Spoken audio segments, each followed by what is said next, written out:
saw your face in the candlelight across the room, and I wanted to know, yeah, I wanted to know, well, I'm anxious to know if you dance with me. Put on those dancing shoes, grab my hand, let's dance, let's get this ballroom rocking tonight. Clear the floor so we can do this right.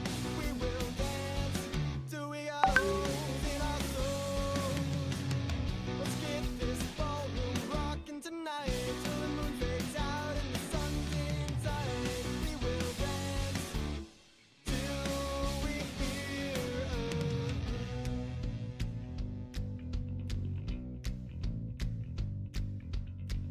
hello, are you doing alright?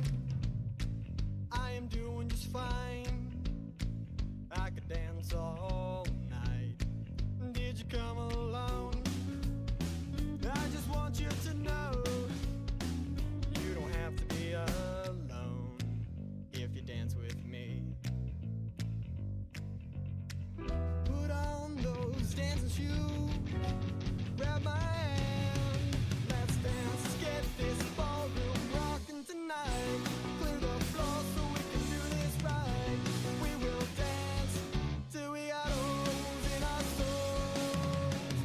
Let's get this ballroom rocking tonight till the moon fades out and the sun's inside. We will dance till we hear a hush.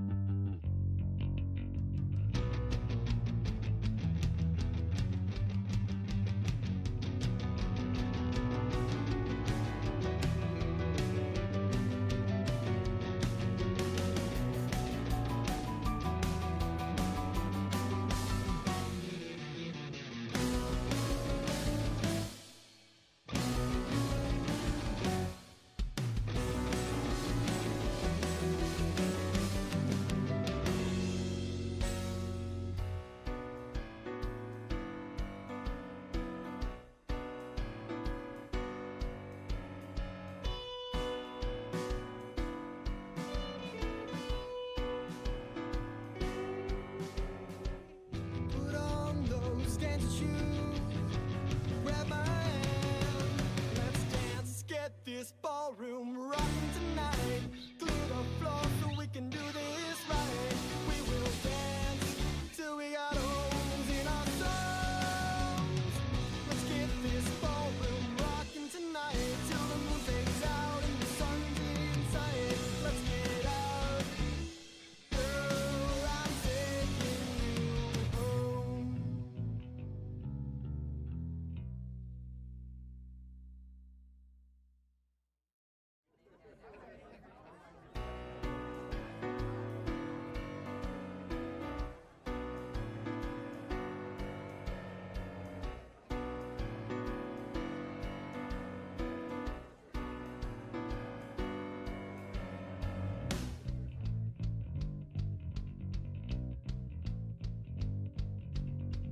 Hello, how you doing tonight?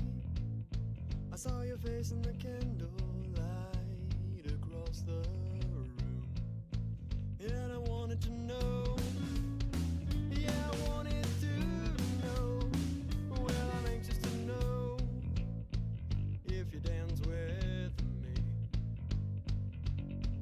Put on those dancing shoes, grab my hand, let's dance, let's get this ballroom rocking tonight. Clear the floor so we can do this right. We will dance till we got holes in our souls. Let's get this ballroom rocking tonight till the moon fades out and the sun's inside. We will dance till we hear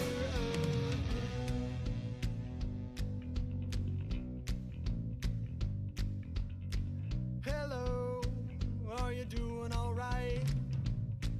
I am doing just fine. I could dance all night. Did you come alone?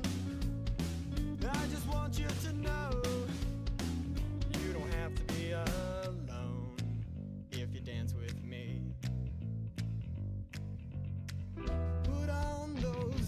shoe.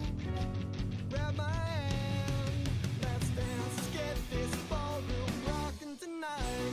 Clear the floor so we can do this right. We will dance till we got holes in our souls. Let's get this ballroom rocking tonight till the moon fades out and the sun's inside. We will dance till we hear a hush.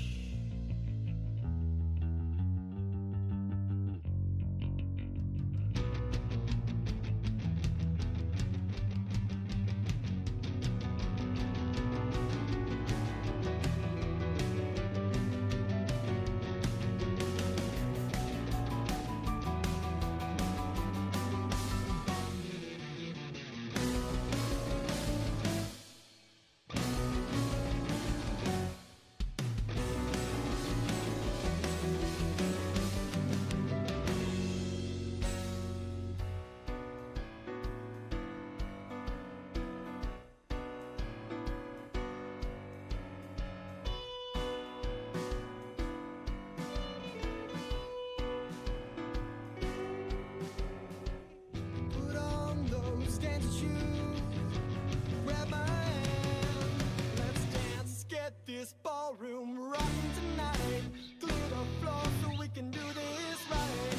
We will dance till we got holes in our souls. Let's get this ballroom rocking tonight till the moon fades out and the sun's inside. Let's get out, girl, I'm taking you home.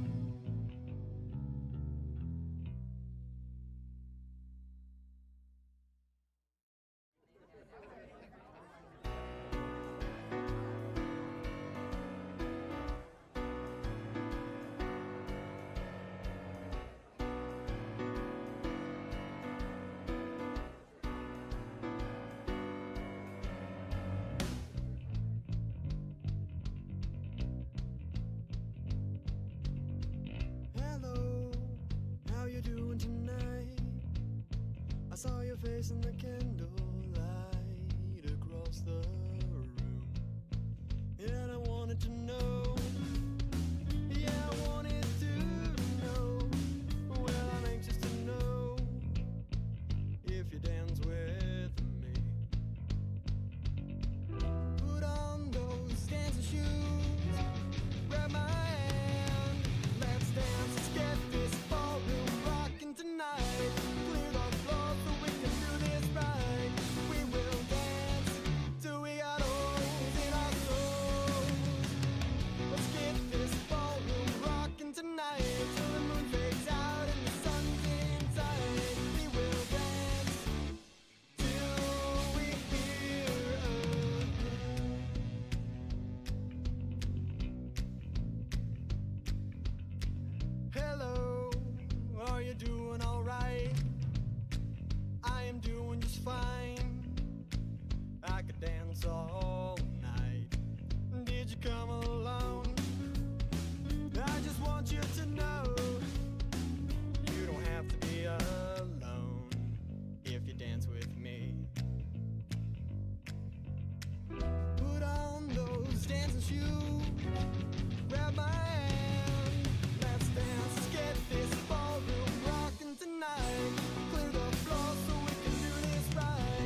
ballroom rocking tonight. Clear the floor so we can do this right. We will dance till we got holes in our souls. Let's get this ballroom rocking tonight till the moon fades out and the sun's in sight. Let's get out, girl, I'm taking you home.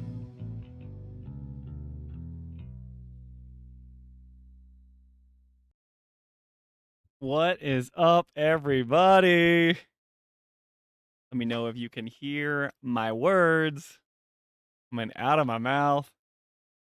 What up, Steed? Good to see you. What up, Sage?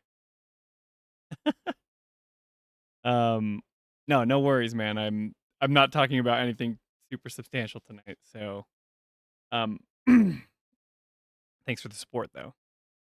Those 200 plus people better be on their way. Yeah, man. Come on. We had 228 people say they wanted to stream Remake. So maybe they're just waiting until Jolie and I play on Fridays. But let me know if you guys can hear me. I set this up. I'm in the basement now. And oh, what's up, Saber Faye? It worked. I got a notification. This has never happened, okay? I'm gonna be all excited because I set all this stuff up with OBS. But yeah. Mabera, Alicia, hello. Hear you loud and clear. Maybe too loud. I'm always a loud person. But yeah, so just trying to see how this works. What's Oh my gosh, no. We're back. What's up, Alyssa? That's so nice. Okay, wow. I haven't even done anything to deserve that. It's so glad. I'm so grateful for that. Thank you. I'm never gonna get over that. Saberface says, been following the episodes on YouTube. Glad to see you're live on Twitch. Thanks, Saber. Yeah, this is my first time. I don't know, is it working? I don't even know. Like, I've done YouTube before, but this is my first time doing Twitch. We have like 3 followers. Nice to hear that you've been following us on YouTube. For sure. Yeah, seriously, wow, deserved. I don't know if it's deserved, but Alyssa is very kind. If you guys don't know, Alyssa is basically self-funded the entire channel that we do. So really appreciate it. Shout out to Patriots fan or Alyssa in that. So, oh, it comes up even nicer on the screen now. Yeah, see, you got to give. I want to give you your flowers at least. Oh, ooh, it's so pretty. Well, secretly, I just need to like pay back Alyssa because she's testing out all the things for it. Yeah, but anyway, guys, crazy stuff's happening in the world. Biggles was talking to him in chat. He's like, hey, can we talk about this? You know what we should really talk about? Here. This is what we should talk about right here. You guys know who that is? Obviously, the most famous person in this picture is Jolie. And the other guy, I think he's I don't know who he is. People seem to know who he is. Yes, Javier, you're late. But that's okay. Yeah, Jolie is actually at GTC right now. And so I know that the whole gaming world is on fire because of DLSS 5. But Jolie is this is a little bit of a not this isn't totally true. He says crazy stuff in the world. You mean DLSS? Yeah, I mean DLSS. Jolie's at GTC right now, but this is actually a picture from last year. So yeah. Justice for Tifa. Hi, I have a question. Lay it on me, Justice for Tifa. But anyway, yeah, Jolie's at GTC right now. She actually is like with Jensen and doing a couple other things for a company. She's doing a bunch of video production out there. Gone for the whole week. And guess what else she got to do? Which is not cool. She's hanging out with Ernest. She got to go to the Distant Worlds Final Fantasy concert, right? I have a question for you. Who do you think you are? I'm Spencer Price. I'm just an average gamer and cool dad. Jolie will be back. She's coming back tomorrow night. So She's gonna come down, check it out. I don't know if you can see, but we have this other microphone set up, muted, or else that would be weird. But we've got like the studio kind of set up. We're in our unfinished basement right now, and we have like these racks of just like tripods and lights and equipment and stuff. And this backdrop, this backdrop right here is just like a window well and some insulation because our basement isn't finished. So we've got this thing all covered. And yeah, but then I stuck a TV right here because that was our latest video. How dare you? Yeah, follow-up question. How dare you? Yeah, shout out, guys. This is the real best game. Sorry, all you Final Fantasy fans. Jolie gave me the rights to the, or she not the rights. She gave me access to the channel, and really all I'm doing is advertising for the best RPG ever made, which is Mass Effect. Come at me. I'm just kidding. Let's see. He's Spencer, my twin bro, podcaster, father, and husband. Yes. Nice jacket. Yes, it's very cool. I've had this jacket for years. I love Commander Shepard. So anyway, but yeah, Jolie is currently hanging out in DTC. She's in San Jose. She's wearing her Squall shirt. And her and Ernest met up. Check this out. I think it's a different one. Where are we, Ernest? We're at the Final Fantasy concert in San Francisco. Yes, I am in San Francisco for work, and that's where this guy lives. That's right. And I got to ditch my job for, well, work is technically over, but I'm here at the Final Fantasy concert! We're here. We made it. Yay! They get to do all the fun different stuff. one. Anyway, so Jolie was up here. She was hanging out with all of the cool people. You know, the guy who released, what was it, DLSS 5. Guys, tell us how. Let's get a vibe check on DLSS 5. How are we feeling about this? Someone asked the guy about the trophy list. Oh yeah, we talked to Ernest about that. Well, who knows if he's ever going to show us? But anyway, so yeah, DLSS 5. I want to talk about it for a little bit because I have thoughts. Because I studied animation, I've done art. I've never like made assets for a game, but I've sculpted, lit, done all sorts of things with. Excuse me. With 3D modeling, and so when I saw what was happening with DLSS 5, it was kind of interesting to me. Everyone has like a hot take. My first reaction is that like everyone on the internet, I guess this is just how it is, like on social media, like everyone has to have like an opinion one way or the other. Like it's either you love it or you hate it. And I think a big reason for that is because like we on social media, you have like the one end of the spectrum where you have those guys that are like always taking normal, good looking game characters and they're like making them like all perverted, and like these busty women, they're like, oh, Aloy would look so much better if she was like this, but then on the other end of the spectrum you have people that are like there needs to be like no improvement or like whatever. So like whenever we see something that's like AI generative, like we get automatically like repulsed. For me it's interesting because I don't know, like I think most people don't understand the workflow of artists and what goes into creating game assets. I'm not even, like I said, I haven't even ever made stuff for games, but I've done it like for my own stuff. And like the amount of tricks and workarounds that artists use in the game industry are like so abundant that you guys probably don't know a ton of them. Maybe you do. Maybe you do this for a living.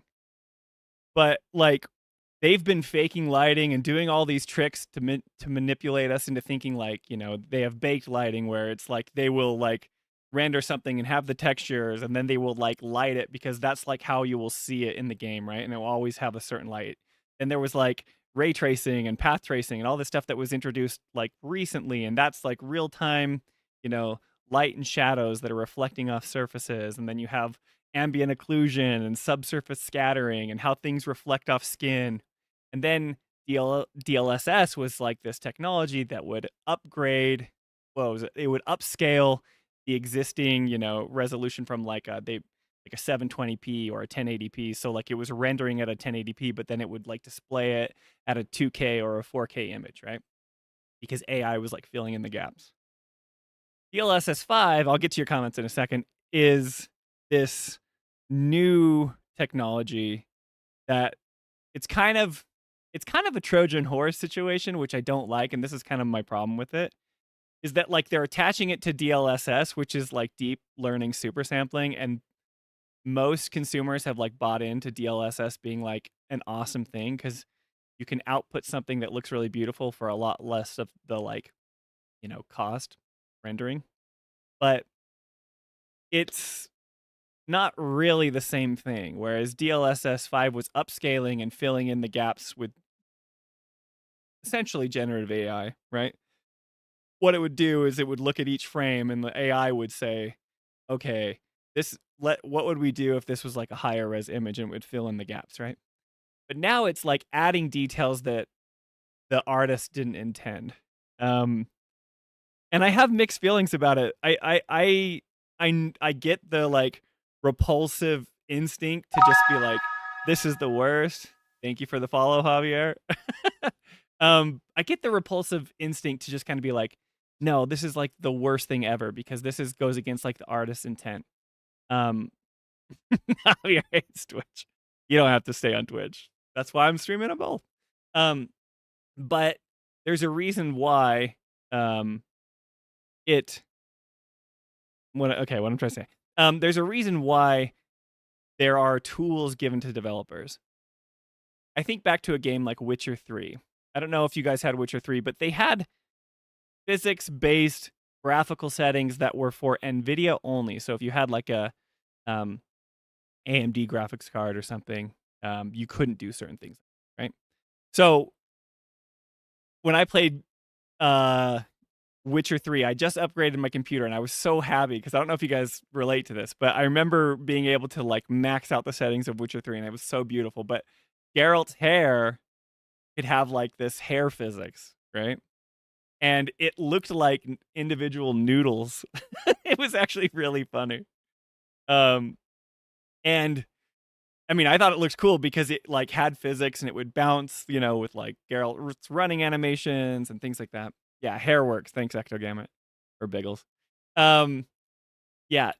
So, but like if you had different technology, you couldn't have this, right? And like, I don't know, like you have like the artist's original intent to have something like the normal hair that most everybody who plays the game has. But then if you had like NVIDIA graphics cards, you could have it that looked different, but it was like an option. So the way I see this DLSS 5, I think it's good to kind of push back and say, oh, you know what? This is adding, details and information that was not intended by the developer or the artist, right? But I'm hesitant to just outright say like, no, this is awful, because if it's a choice, it's just like those hair works that I could turn on and off, right? It totally changed the look of Geralt's hair. But it was something that I could choose or not choose. I don't think NVIDIA's coming in and like actively trying to make everyone look like those, I don't know. I should be showing the pictures on screen here of like what's going on, but the pictures of Grace and the pictures of the Oblivion remastered, where it takes those funny character models and makes them into like freakishly realistic, weird abominations, right? But either way, like, I think they're going a little bit too far, but if it's a tool for the developers and the developers can say like, hey, we want to like give this as an option, I think the market will decide whether or not this is something that people want. I can't imagine like a game like Final Fantasy taking advantage of this. Final Fantasy 15 famously like took a lot advantage of a lot of NVIDIA hairworks, right? They also used that if you had it on a PC.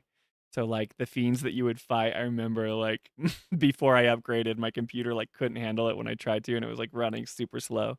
But there was like physics simulations on the, I remember running around in the open world as Noctis and fighting things, and I was like, oh, this is so cool. Or like you'd have like this big hairy creature and its hair would go back and forth, right?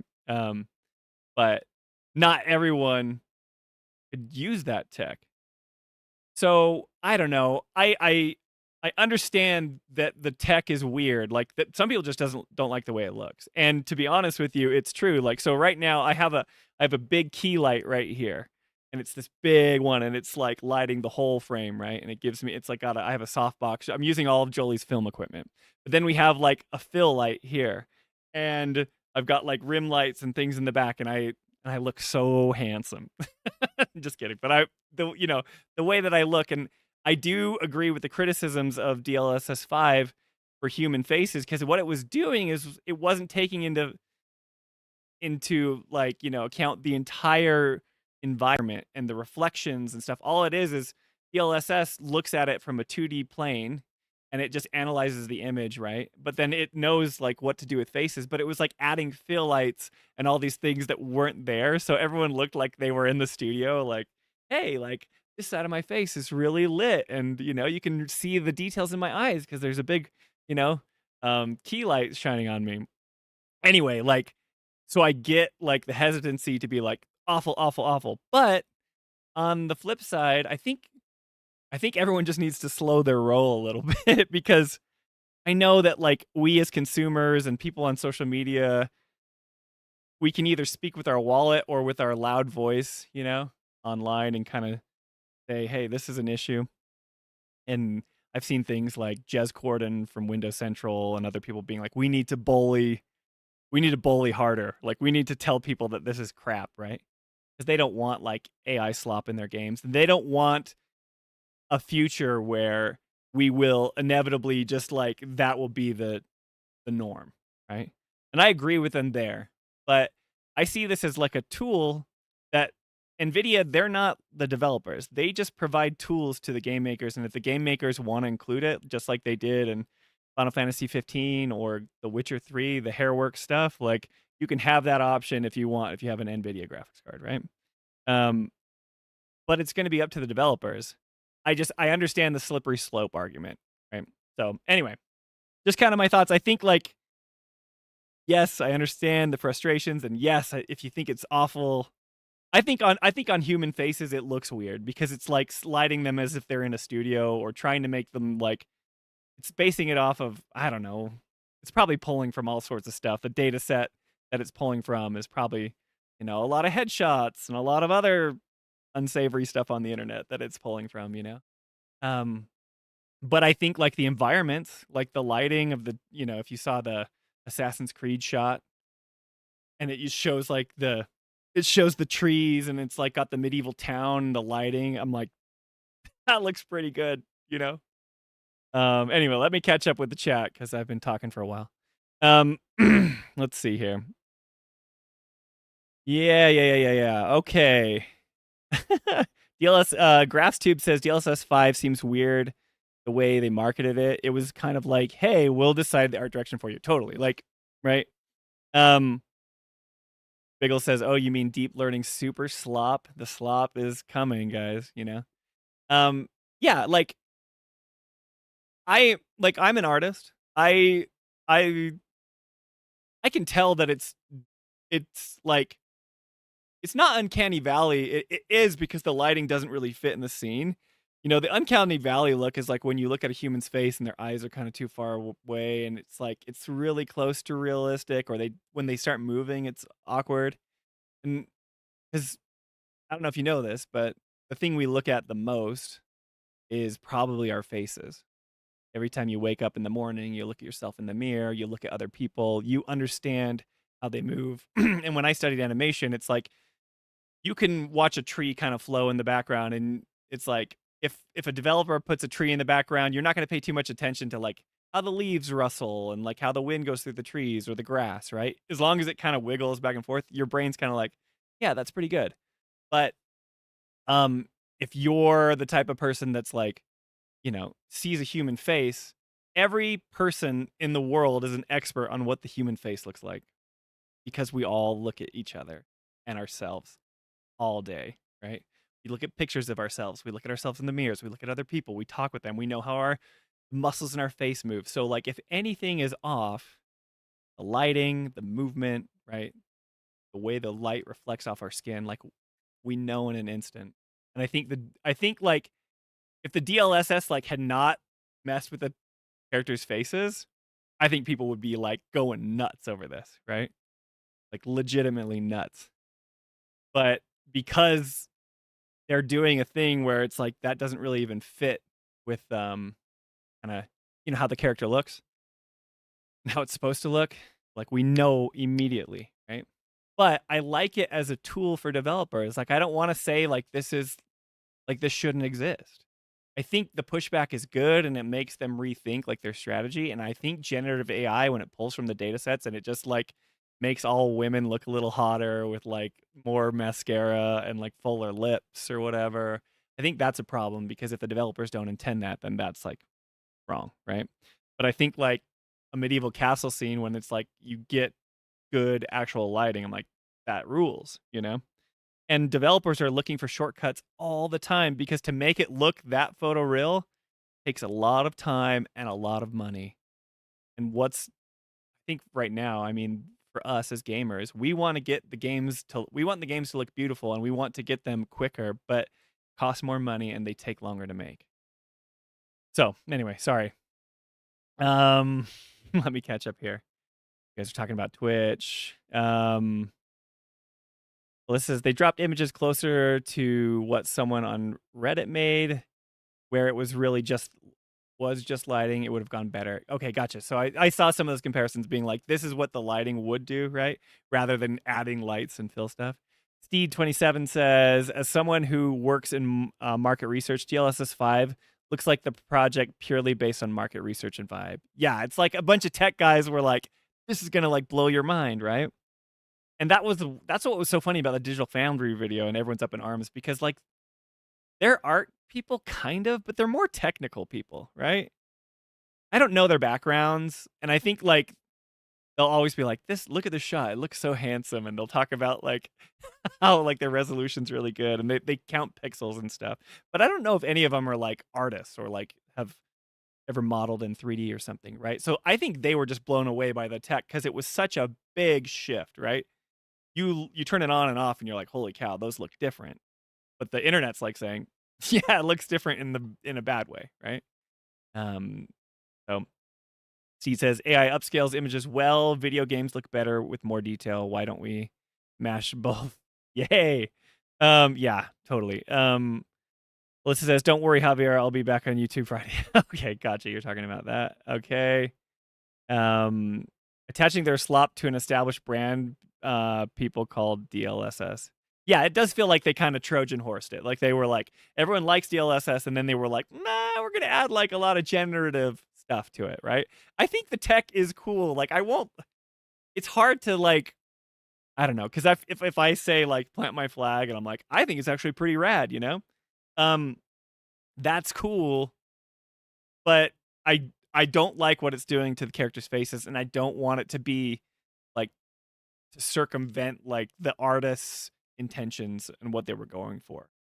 But I can see a team like Expedition 33, like a small team with 30 something people on there, and they like do the models or whatever, you know, if you've seen some of the stuff online, like all they use for motion capture is like an iPhone and like a few things. They don't have these giant motion rigs, you know.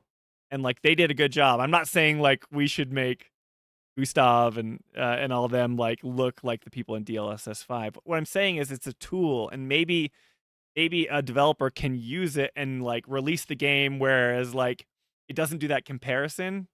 Like, because let's be honest, okay? I think people would notice if it was off, but if there wasn't the side by side comparison of like, here's Grace and here's with DLSS on and off, that's the whole meme, right? I think people would be like, oh, this game looks great, if they didn't have something to compare it to. So I don't know if that will ever be the reality, because then you have to like assume that you'd make your game based off of like it having an NVIDIA graphics card or something in it, you know?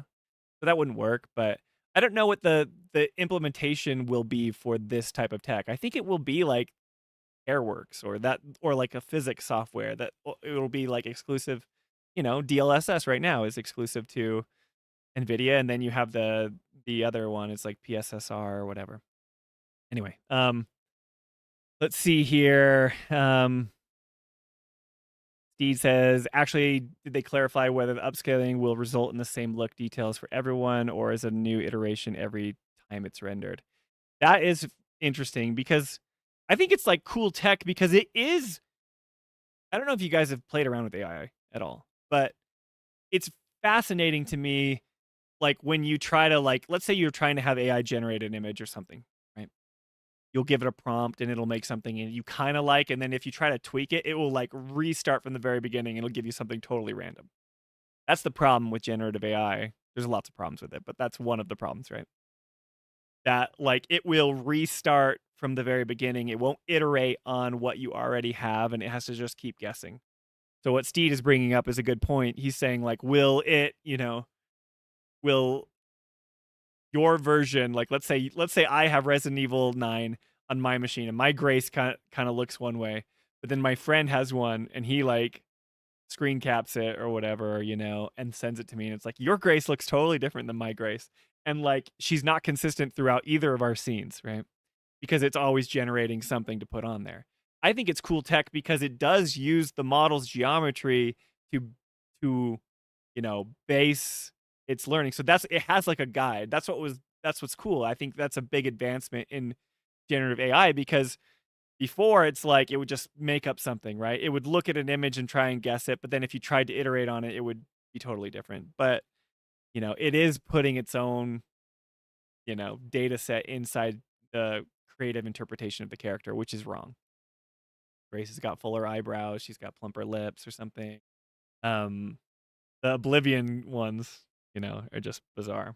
But anyway, I feel like I'm talking about this. Let me pull up some images as we talk about it. Let's see here. It was the DLSS 5 announcement. I don't know if I'll be able to find it unless I go to NVIDIA because everyone in the world has an opinion about this, right? Okay, let's see. Digital Foundry's video. Okay, there it is. I just want it from NVIDIA, guys. Maybe they took it down. They don't want people to see it. Have one from IGN, but it always plays some sick ad because I'm cool and I don't have YouTube Premium. Muting. 1 second. But yeah. See. You guys, I want to hear your thoughts and what you guys think about it. What would it be like to have this in a Final Fantasy game? Kind of nuts. Me thinks. Okay, here, let's check this out. Okay, here we got Grace. Woo! This is the hottest picture on the internet. It gives her, See, this is another thing, like on my screen, depending on how lit your screen is, like on my screen, it looks like her hair is still blonde, but everyone talks about how, no, it's not anymore. She's brown, with like other highlights, but I do think it's adding that, she's blonde here, changes. And that, I was watching Maximilian Dude, and he's saying like, look, the lights here in the screen aren't reflecting off the geometry here. And like, I get that, right? Because here, you've got specular highlights like on the shiny surfaces and whatever this is, right? It's reflecting off the light from the little window store. Things are lost because it's just guessing, right? Let me catch up here. I didn't play it, so this is the Grace that everyone likes, right? You guys keep talking about trying to give me Bezos money. Don't give me Bezos money. Chocobros, is it like GGs, but G9s? I like that. The sad thing is that the mass consumers look at the yassified results and think, yeah, that is better. And that's the problem too, Chocobro. It's because like, okay, so like, let's talk about that. Is this a problem? Let's say it's an option. Let's say it's something like Hairworks that you can turn on when you're setting up your computer game and you want it, right? And they put it in their game. And like the market speaks and what Chocobro is saying is is true. You've got the yassified versions, but like the majority of the public really like it and they want to like keep it, right? Does it, if the artist who makes the game like allows it in and they tweak it or whatever, and they get it to a spot that they feel okay with, is there going to be like a mass outrage of people who are like, I hate this even though I don't have to toggle a switch on? I don't know. It's like, I like giving people choice, but I do agree with you that it's kind of gross because it's like we're just letting. I have so many thoughts about it because I can't definitively say like I hate it completely. I do not like that it's like adding its own interpretation over the artist's intent, but I think it's cool tech that it matches, like it tries to match the geometry and it's getting closer rather than just like getting AI slop that just makes the game entirely, right? I don't know, because it's like the market, if they put this in and the market loves it, like I just think if they make it optional, then great. If they force it on us, that's the problem. What is Spencer jabbing about? I don't know. Final Fantasy has their own lighting team, don't they? I remember some people were making a big deal out of it for remake. Yeah, I mean, I love it would be weird because, you know, you have the data set like can pull from like realistic images, and if they try to put that on Cloud's face, you know, it's going to look like that. Does this have the Hogwarts legacy? Yeah. This one is the most jarring example to me. Okay. You've got this guy, he's supposed to be like a 13-year-old boy or 14-year-old or whatever, right? And like it like changes it so much. This is like the best example of like, hey, he's like in the Hogwarts vault and the environment, like maybe there's a hole through the floor or whatever that's like, you know, the light direction is coming from up here, right?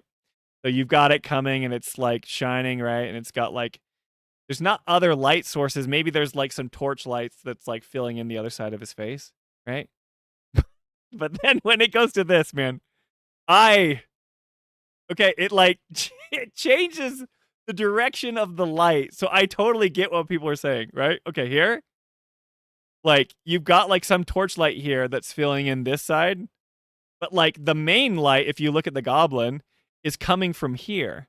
This is like a rim light. It's maybe behind them, and it's reflecting off his cheek. It's reflecting off his forehead. You can see how the hands right here, right? But then look where it is. The main light now is coming from the left side of his face.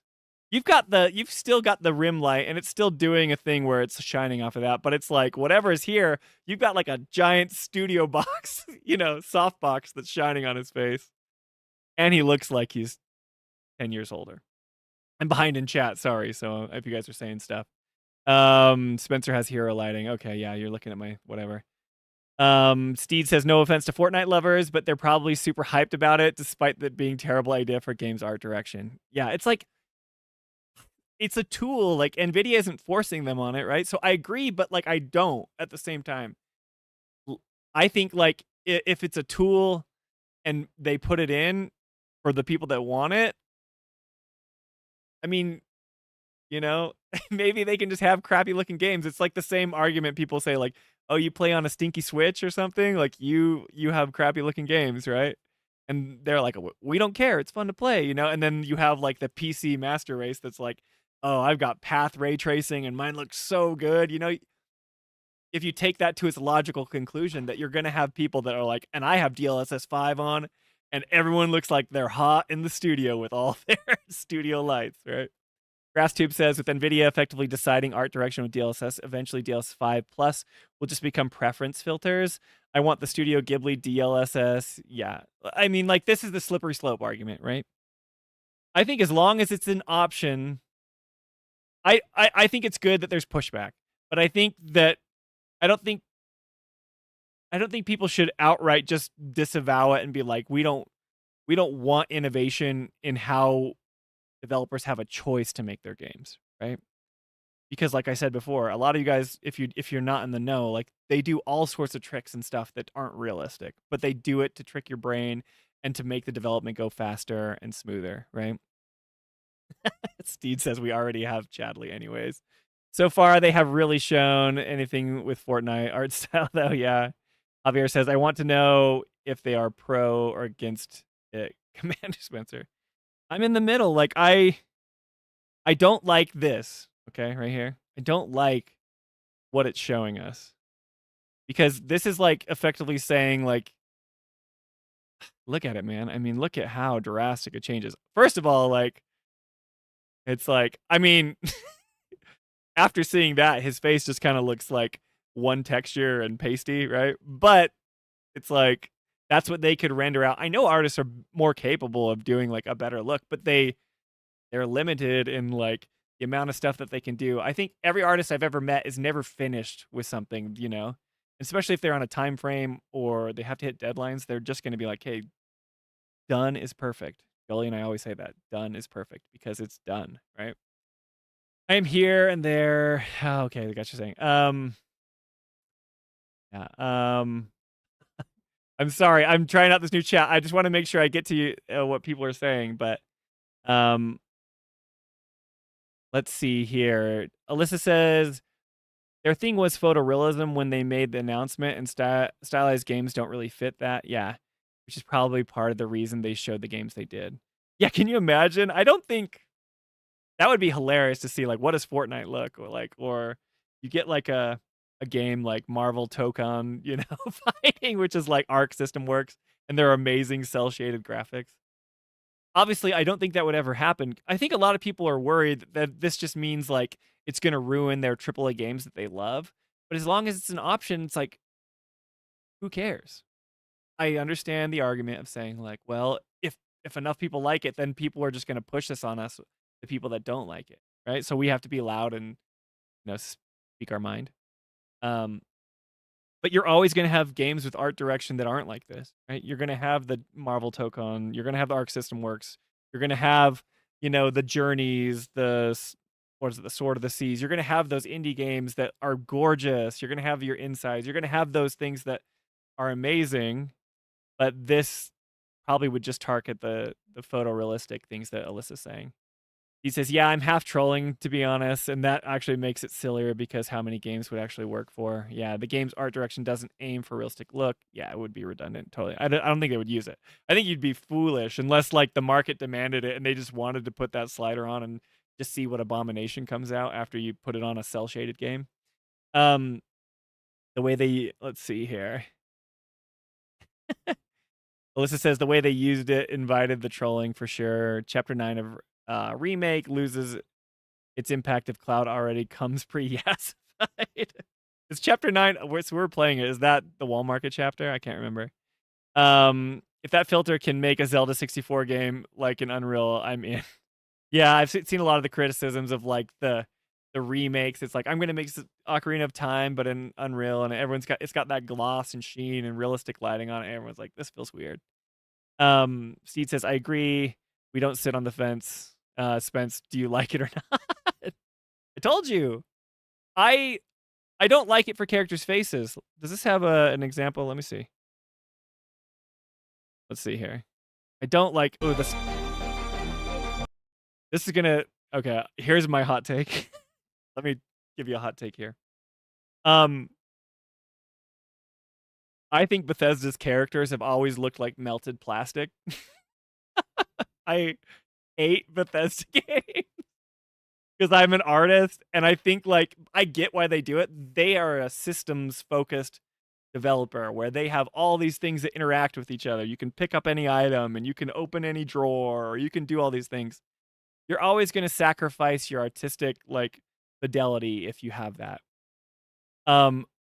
With Bethesda games, like, I mean, I would don't hate me, but I would turn it on for them. This is like a good example, right? Because it's like, okay, this is fine. I don't know. I'm gonna get hate for this. I don't care for like the fuller lips. Like I'm not some perv online that just wants like all my women in the games to look hot, right? There's so many people like that. Like I actively actually don't like this shot. Okay, so this is an example of where, right? It's like, where's the light source coming from? You have all these like fluorescent bulb like lights in the ceiling, and who knows what's like lighting these guys, right? But this to me just feels this feels like AI slop to me, right? So it's like there's times when I like it and there's times when I don't. This one's like, all right, put them into the studio. We're getting everybody right. Can't handle that one, right? This one to me is like hardly changes. I mean, it changes, but it's like, it's just giving a little bit more specular like highlights on his face. So to me, it's like, this is fine. Like, I don't look at him and be like, okay, here he is. He's a totally different person. Like, I don't think of like that at all, right? Most people don't care about sports games anyway, so it doesn't matter. Like, the people who play sports games probably eat this crap up. But these were all just people, right? Yeah, unfortunately. But I do like it for environments, like the Assassin's Creed Shadows or whatever. This is bad. What is this guy doing? The Instagram model stuff. So yes, Steed. So something you'll learn about us at the Final Fantasy Files is that we don't have like a hard stance on. Well, that's not totally true. Jolie just went off on Red here. He's gone forever. I like to consider all perspectives, and I'm not just like fence sitting here because I think there's some cool tech here, and I think for environments and other things, and I think like in that sports shot, I don't have a problem with it. I have a problem with it if like the developers make something and their intentions are for us to see something a certain way, and then like this strips it all away. It seems like this is doing it a lot. So yeah, problem for sure, right? This one's kind of funny. That one just, poor lady, just look at her wrinkles. That feels like she becomes more cartoony, right? You've got her right there, and then it's like, woo. So yes. Looks a little too saturated for me. Yeah, everything's a little too blown out. It's that AI. Everyone's seen the AI art where everything like it has like this beautiful glowing rim light that is so like dreamlike and not real, and it's coming to everybody. It's like, okay, the contrast is turned up so much that like, you see everything. We don't sit on the fence, but they can definitely come across better. Oh yeah, faces. Unreal Mario, says Javier. Are you saying Oblivion animations aren't realistic? No, and that's like, it makes it even crazier. Because like the Oblivion remaster tool, man, was just like that, where they literally built the remaster Unreal Engine on top of the existing Oblivion, and they still have all their stiff faces and their dialogue, right? And yeah, so it's like those guys are still just as creepy, but now it's like even more creepy because they have like realistic lighting and facial hair that's coming out that wasn't on the models, right? This is the stuff where it's taking liberties, the generative AI parts coming in. But then they still have their stiff animations, and it's like, oh my gosh. I'm an animator, so this is going to sound really dumb. I don't care about fidelity in games as much as like the fluidity.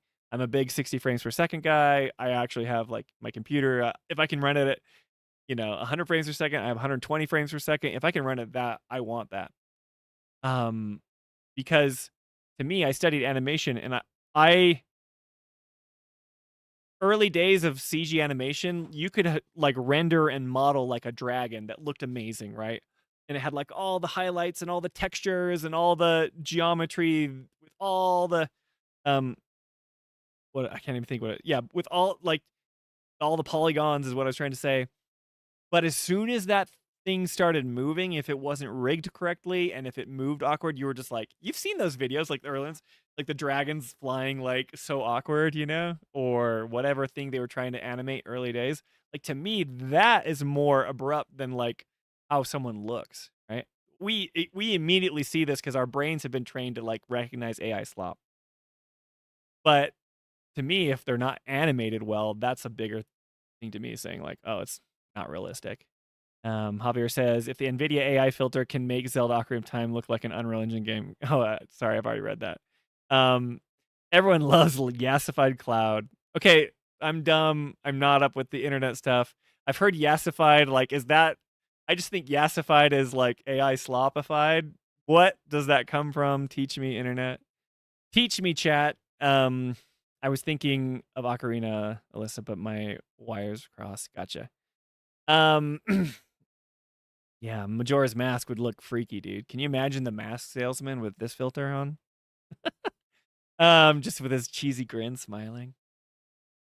Oh yeah, that would be kind of crazy. Alyssa says Digital Foundry's initial vid to me definitely came across as being more excited for the technology. They were just geeking out. The funny thing is like they got caught, right? Everyone's mad at them because everyone just goes to Digital Foundry for everything. But I don't think they're like artists. I think they're a bunch of techie guys who care about counting pixels, right? And I think they know when something looks nice, they'll be like, "Oh, the ambient occlusion here looks so great," or whatever. But to me, I'm always like, I kind of roll my eyes at Digital Foundry because I think they're just a bunch of techie, nerdy guys, which is totally fine. Love those guys, but I don't think they're artists. And so they look at it from a technical perspective, and I think they just their jaws hit the floor, and I think that was like a real moment to kind of show who they really are because they were just like fanboying out. They're like, it looked really great, and then the internet hates it, and then they're like, we're sorry, we got it wrong. You know what I mean? Like, I think they actually really like the tech, but you know, because I think they didn't recognize the stuff that was off about it. Like, we've got the light is coming from the right direction, right? It's coming from this side of his face, but I don't know. I don't have nostalgia for Resident Evil. I didn't play it, and I wasn't thinking like, you know, it's doing all the like the reflections that are happening in his eyes. It does look like that, like a data set, like computeristic, like, oh, this does look more realistic, you know. And I get like why some people would be like, yeah, but I don't know. Like, I think a lot of the jarring stuff is people are like, I know Leon. This is who he is. This is who I played him as, right? And then all of a sudden it's like, oh, he's got like that. The moon is now this giant fill light that's right, or like whatever. It's got a nice rim light for him. It's like it does have that oversaturation, over contrast look. I feel like I'm just repeating myself, but let's see. Commander Shepard is way up in chat. Okay, let me jump to the bottom of chat and see what you guys are saying. Oh, Jolie's here, huh? Jolie says hello from NVIDIA GTC. What's up, Jolie? I told you I wasn't lying. Hey, should we all? Here you are, Joe. Where are you at? Oh, I closed it. Sorry. Yeah, she's hanging out with the guy responsible for this. Okay. Let's see. And yet you doubted me when I told you that 30 frames per second literally makes my eyes bleed. See, but like I like frames per second, but I'm okay with playing a game in 30 seconds. I know that sounds like I'm contradicting myself. But like I'm just not like a graphic snob, right? I can play Breath of the Wild I played Breath of the Wild on a Wii U. I didn't play it even on a Switch. And when it got to the forest or whatever and everything's slowing down, I'm like, whatever. This game rules, you know? Of course I'd like it to be smoother, but like I love Xenoblade and Xenoblade Chronicles X Definitive Edition. I bought it on Switch, but then I heard it was the 60 frame per second patch was coming out, and I waited for it. And it's like it has some of its own AI weird, you know, smudging and upscaling stuff. But I like that it's smooth, you know? I can enjoy game in all sorts of ways, but yeah, I do care about animation the most. The graphic and animation are supposed to be incredible. Crimson Desert. Oh, yeah. I'm not gonna. Alyssa, do you really think I have time to play Crimson Desert? Get out of here. Javier's talking to Jolie. Aren't you supposed to be working? Or are you downstairs? She's not here. Yassified is the beautiful Aloy meme. Oh, okay. So that's like specifically for Aloy, which is so hilarious. Those are the guys that like drive me nuts, and they're probably like so happy. And I think a big part of like everyone's frustration is that you have these like troll pervs online that like say every woman character should like be showing cleavage, their boobs should be like 3 cup size bigger, and like their face should be on full makeup like there's some glamour model in like a magazine shoot, when it's like Aloy is fighting robot dinosaurs in a post-apocalyptic world. and I can't tell if they're just trolling or if they're serious. And it's like, I feel like this is giving them ammunition, and like the people that are serious hate it. You know what I mean? I don't blame them for that. But I think like I do think that there's parts of this technology that are cool. I do. Um anyway, thank you. You got to stream something every Wednesday. Oh, you're eating leftover Olive Garden, Jolie. How cool. Yeah, Jolie's still working. When she's done at the conference, she has to go and do a bunch of stuff. Ryzen gets so much random hate. I get the criticisms, but the rest is so weird. I like that game. Fun fact, I was playing Horizon Zero Dawn when Jolie went into labor for our first kid. I still have not beat that game to this day because I have a completionist problem, right? This is another thing that's like funny because Alyssa's like, "Are you going to play Crimson Desert?" It's like, there's no way. I tried to like complete Horizon Zero Dawn and I'm like, still haven't finished. But I'm like, I got to check every part of the map off before I advance. I can't finish the story. Alyssa says some of the serious summer trolling. Yeah, I know people troll for engagement, but I don't know. I feel like a lot of people will like claim that they're trolling, but I think a lot of them are just kind of gross. Like, I think they're like, "Oh, this is what we want women to look like in video games," right? It's like I don't have problems with like girls looking hot in video games, right? I know I joke about it with Tifa because that's like my joke, right? Like, I think Tifa's hot and I think it's cool that she's in the game. Sweet. So those people that are like totally all about Tifa for that reason, I know I tease the gooners or whatever, but it's like, you can have Tifa. You can have her, And there's other people who like Tifa for not like her physical appearance, and good for you guys. That's cool, right? But I also think like a girl can look plain, or like you can have a game that takes place in like, the 1300s and they don't look like they're some glamour model, and that's okay too. See, this is what I'm talking about, Steed. My whole like, not everyone has to have like, I feel like on the internet it's like you need to plant your flag in like one camp or the other. And if you don't, like, you're not on our team and like we want nothing to do with you. So I see a lot of people um that just come and they're like, "Well, this technology like completely sucks."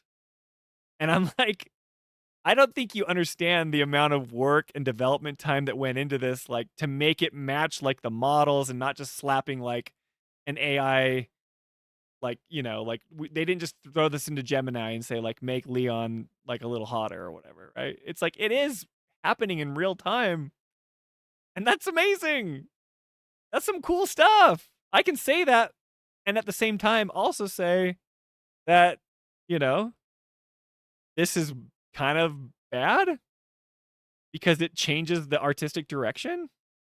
I think you can have both opinions, right? So I'm like, my take would be like, you got to get this right, you got to sort this out, and developers have to decide whether or not they want it in.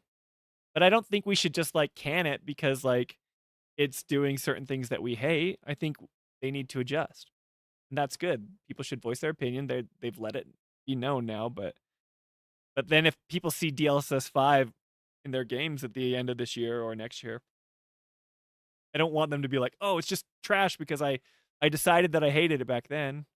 Have an open mind, guys, and see where the technology leads and see what developers do with it, and then make your decision. And then yell at everybody on the internet, okay? Justice for Tifa says, "I'm the best there is." Well done, Tifa. Tifa was designed with fan service in mind. Yeah, totally. That's like undisputed. That's fine. But there are women that like look like that. There are very few women that look like that. But like, you know, I think your video game characters can be like aspirational. Everyone, okay, who's on our screen right now? Leon. He's like the hottest guy in the world, you know? He's so buff and he's like 50 years old and all the girls are swooning over him. I think that's totally fine. You can like him, you know? You can like Tifa. I think Aerith is hot. I think, a lot of people love Cloud. I think Barrett, I think Barrett's hot. Barrett is like a mountain of a man, dude. He's a good looking guy. Anyway, so he just saying, who do you think you are again? Devs also Alicia says the devs also wanted there to be another heroine after Aerith died. Yeah, like there's all these things. Anyway, but there are people who just don't like that it's a female-led game with Ghost of Yote or don't like her look, as mentioned here. This is Alyssa talking. And then there are people with valid reasons. Yeah, I get it. Like it's those people that just like women can't be in games. Like I don't want to play as a woman. I always tell Jelly this. When I play games, I usually pick like when you can choose. I usually pick a woman because I'd rather I don't know if this makes me sound gross, but I'd rather look at a woman than look at like a man, you know? Unless it's like some power fantasy where it's like I'm gonna be like this big chunky knight that like goes and has a big great axe or like whatever. I don't know. I just like choice. I like giving people options. Yep. And I don't like gatekeeping. Can't stand gatekeeping. Let people like what they like in their video games, right? Right. So Javier says, I'm with Namor on this one. He said that we play video games to escape from the normality of our world. So why not go digital worlds flooded with beautiful people? So no flaws in his logic. And I think that's a great take too. But I think like if you're going for like a gritty, realistic game, that it's okay to like try to transport you. You're escaping your world into I don't know. I don't play much of these games, but like Last of Us or like what's that one game where a plague's tale or something, right? It looks like really good. It's like it happens in it's medieval times and there's stuff. It's like, yeah, they don't look pretty because they're like peasants, whatever. But I mean, you would be lying to yourself. This is a Final Fantasy channel. If you if you honestly say to yourself that you don't like to go to games with beautiful people and you're playing a Final Fantasy game, then you're playing the wrong series.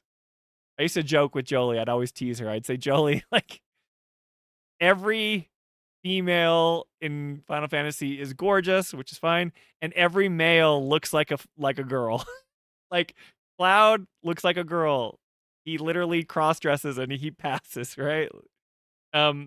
Barrett not so much. Barrett is a good example of like a manly one, but he's still like a beautiful man, you know. Nobody's like ugly in those games. And I always used to tease like every protagonist that's a male protagonist. I'm like, you just put a long wig on, put on a little bit of mascara and some lipstick. They are hot to trot. So anyway, Alyssa says I like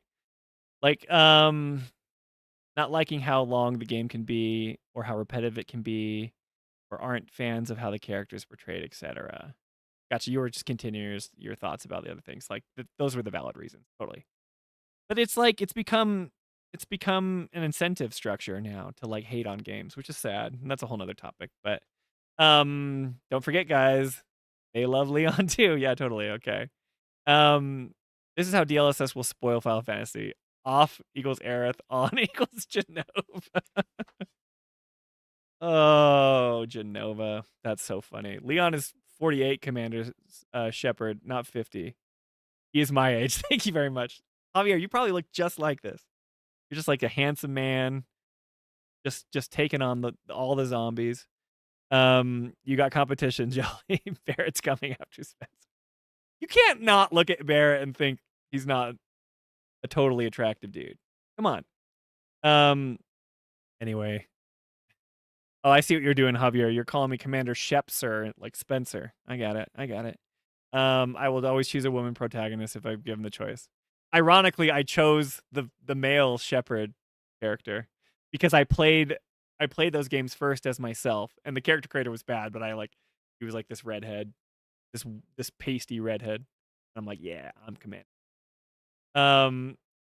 Steve says, I'm sorry, but a heterosexual man, I look more at Sephiroth than Tifa. Sephiroth's another example. Like, girls love him. They're like, his hair is so gorgeous, right? He's so hot. Which makes me laugh, you know? The big baddie or whatever, you know? A Plague's Tale has beautiful people. The Last of Us Part 1 also had good-looking people. Okay, I don't know. You know what I'm talking about. There's games with ugly people in them, right? Alyssa says, oh yeah, I remember when my mom saw a close-up of Cloud and thought that was a woman. That's what I'm talking about. And that was before he cross-dressed. Yep. Javier, you need to leave in the conditioner.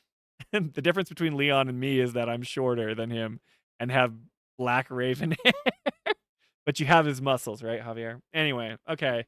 So yes, I'm mixed about it. I like, yeah, okay, so like Starfield, right? The lighting is consistent in this shot ish. And I'm like, that looks pretty cool. It does.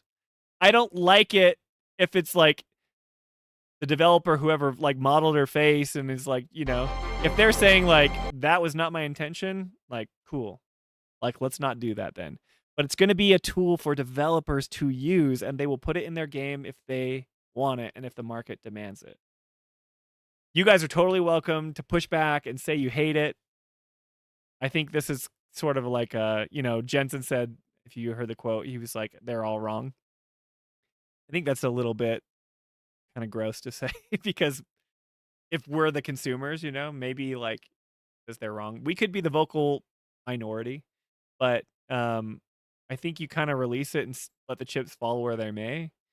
And I think you tweak it and I think you work on it still. But it's like, you can't say like, we've come a long way from Will Smith eating spaghetti to like taking, this is what the in-game model is.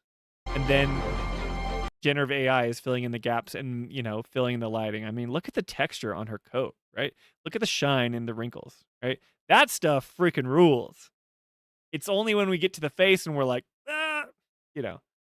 the texture and stuff would look weird if it doesn't fit in the scene, right? But to me, this kind of makes sense because they're indoors, well lit or whatever. But it's not always going to be like that. I'm interested if it's consistent, but I don't know. I hate this shot. Hate it. Ugh. It looks like it doesn't even look like they fit in that scene anymore. It looks like they're cutouts like in Photoshop because the lighting is wrong, right? Javier says, what, you got mail, Shep? I'm really disappointed, Commander Shep, sir. I've played it every Mass Effect game with my own character that looked like me. Then I played with female Shepard. Then I played with male Shepard, the default look. I played that game hundreds of times. So don't come at me, Javier. Alyssa says, yeah, but if Bethesda with their 40-year-old game engine, yeah. It's like Bethesda's just happy. They're like, great. Finally, our characters don't look like melted plastic. They all look like Instagram models. What's up, Suffaber? Show me what looks like in game and not a slap together marketing video. I totally agree. How much was what is being shown is not what it is really like. Yeah. Right? These are just small snippets. If the character's face is not consistent throughout the game and it's just generating frames of what it thinks it looks like, and it's like, hey, you didn't look like that in that scene, that'd be bad. But I hate this shot. I have no problem with this. I have no problem with this shot, and I'm willing to say that, okay? It just looks like he's outdoors more, like he's got like more. This one, he feels a little flat. Have no problem with it, and maybe that's controversial, right? It's like, I think it works sometimes, and I think a lot of times it whiffs hard. Like our Hogwarts man. Huge whiff. Totally fine, But yeah, like this one, I don't know, no issues, right? I don't know. What do we think of Crimson Desert so far, guys? Anyway, so crazy, but I feel bad because I've been chatting about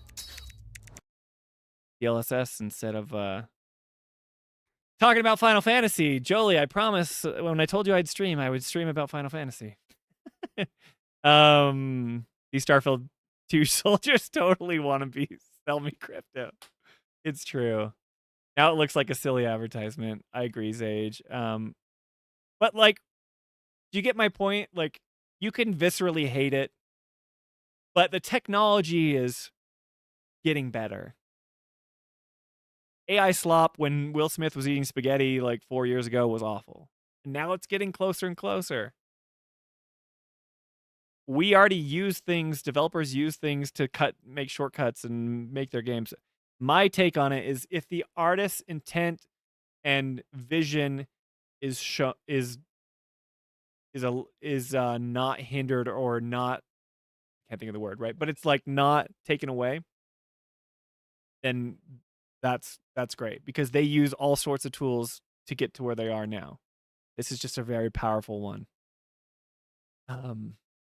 There's a guy on Twitter, I can't remember his name, but he's actually like he was a like one of the lead artists at like Naughty Dog, and he's been in like AAA studios, indie game studios, but he's actually working with an AI company. I can't think of it. Maybe you guys know the guy I'm talking about, but he gave a talk at GDC in 2018 about like how AI will help a lot with the artist workflow, but they're creating a specific tool for AI to assist artists rather than replace.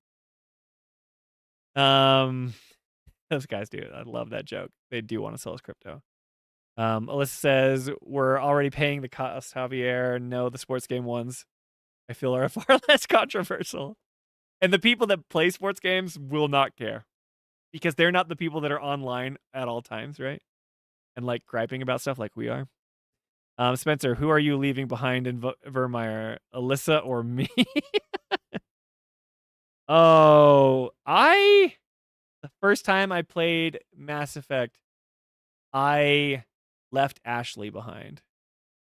So Alyssa, Alyssa's cooler than Ashley, but everyone hates Ashley because she like believes in God and is like kind of racist, which is funny because it's like, as a religious person, it's always funny because like I'm Christian and anytime I see like people of faith portrayed in video games, it makes me laugh because they're they're always like, oh, there's only one God and like all these aliens are messed up, and it's like let's make the Christian bigoted woman and let's let everyone hate her, right? It's funny enough, we actually talk about this in the next episode of the deep dive because we're talking about Cosmo Canyon and planetology, and we get into it a lot about religion. So Jolie's working on that episode next. But so yeah, I got rid of Ashley because Liara's best girl, right?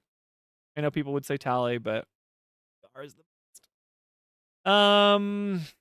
Fans definitely want realism for that. But even more, Alyssa, the sky is the limit. Let's see here. We want to sell you RAM bills. Can't buy RAM anymore, Alyssa. Javier says, my problem with the NVIDIA project is that they're going to invest a lot of resources and money into it and will be the ones paying the cost. Yeah, but see, that's the thing. It's like they had to have two 5090s running that presentation. How many of you guys are going to be able to build a rig with 5090s? Like, I've got a decent rig. I have a 4070, right? And a Ryzen like 9 or something. It's a good system. But I've kind of gotten to the point where I'm like, I'm not going to be upgrading as much as I used to. I'm like not going to trace the hardware because I don't care enough, right? So maybe I won't even be able to use it because I'm not going to upgrade it. If I want to, I can go onto Jolie's computer. He's got a 5080, so I can play around with it. Just kidding, Jolie. I'll never use your computer. Let's see. He's leaving me behind, Toolman. Commander Spence Shepser didn't read my YouTube comment, so I will post it here. Alan Wake 2 used AI-generated lighting. Everyone loved Alan Wake 2. Suffaber makes a good point.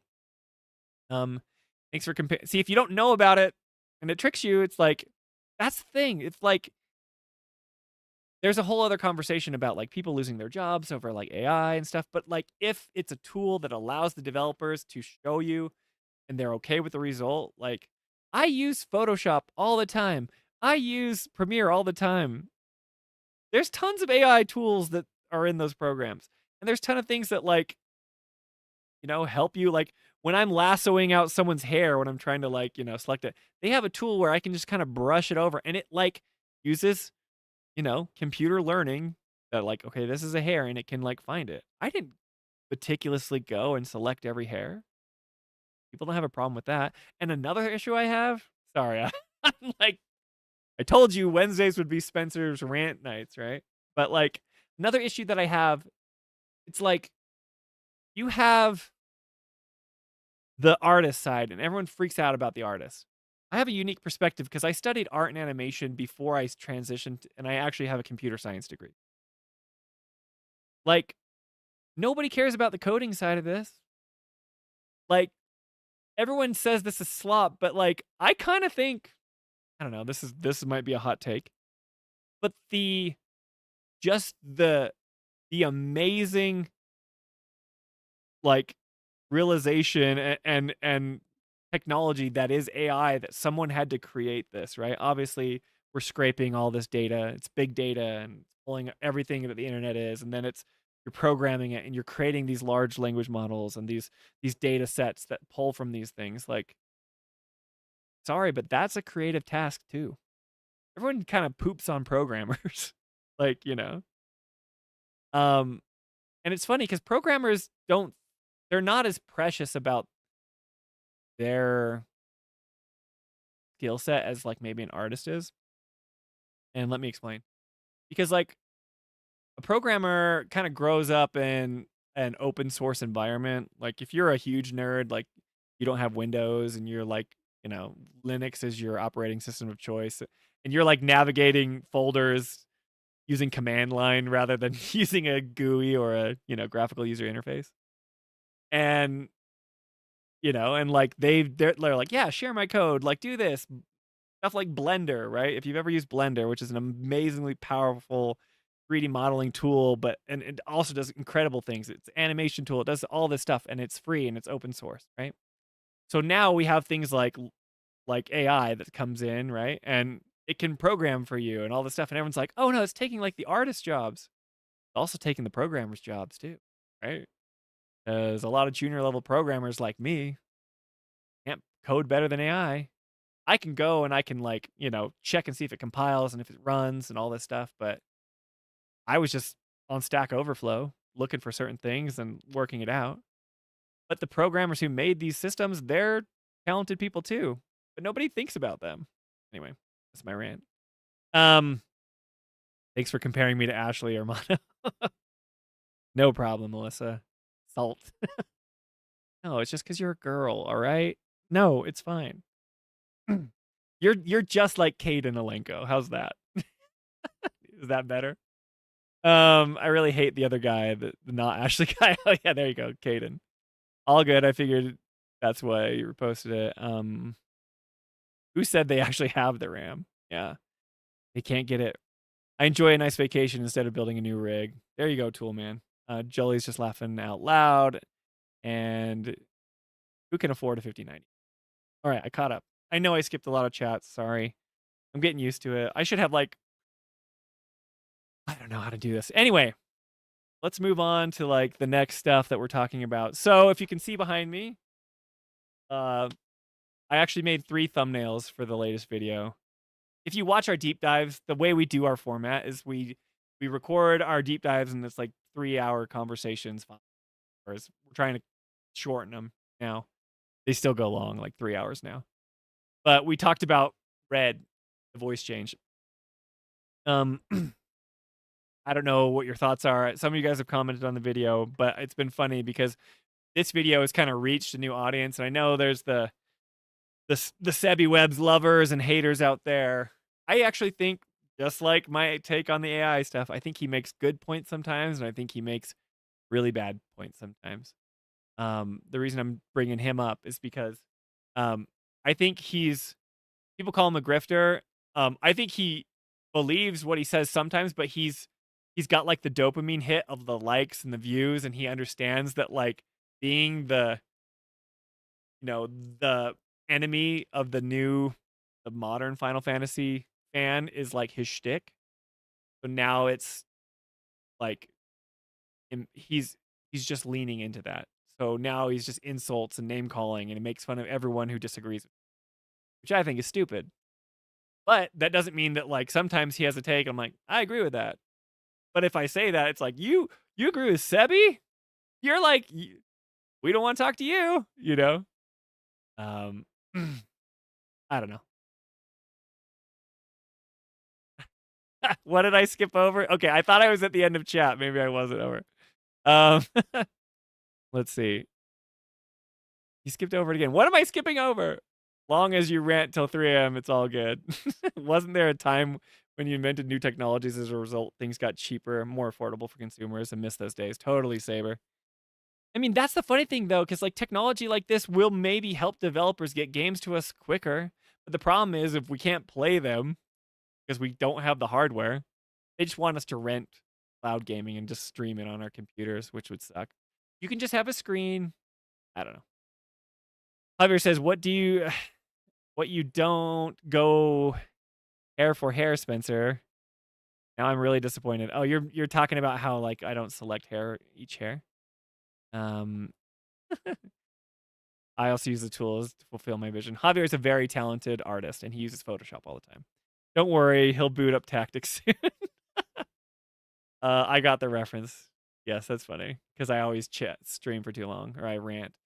Don't worry. Apparently, we won't need to worry about things like jobs or money anymore. If you ask the rich if they're rich.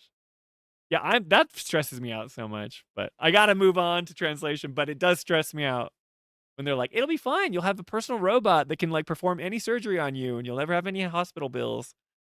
I'm like, "Well, I won't be able to like afford that robot, and um, where are my kids gonna live?" It's a crazy time. It's a crazy time to live. It's very uncertain. Biggle says arithmeticians are the programmers of Final Fantasy Tactics, hence why they are so powerful. Because they give away all their secrets, man. They just can do anything. It takes everybody's jobs, and then they're doing it mostly bad. Haha. Okay, sorry, I was behind, but I'm catching up, guys. I'm catching up. Alyssa says, like the people from King that trained their AI replacements and lost their jobs. Yeah, there are lots of things where like they're like use AI more, use AI more. How would it work in this situation at work? You're just training it to replace me. But I think it's inevitable anyway, so you might as well learn the tools and then so like if you get fired because it replaced you, be like, I'm someone who knows how to use this stuff rather than pushing it. How many parts will chapter 10 be for Deep Dives? 7. I don't know, guys. We tried to make them shorter so we could get them out quicker, but now we're just recording longer and we're only talking about like a few things. So with the red stuff, we talked about, like 2 minutes of the entire game and we went for 3 hours. So don't judge us. Is there a grave with Rip Red in the one of the thumbnails? Yeah. Okay. So I did like a thumbnail where Jolie's like got a face. Here, I'll pull it up. I'll show you. I'll pull up my Photoshop, my AI tool of choice. Photoshop here.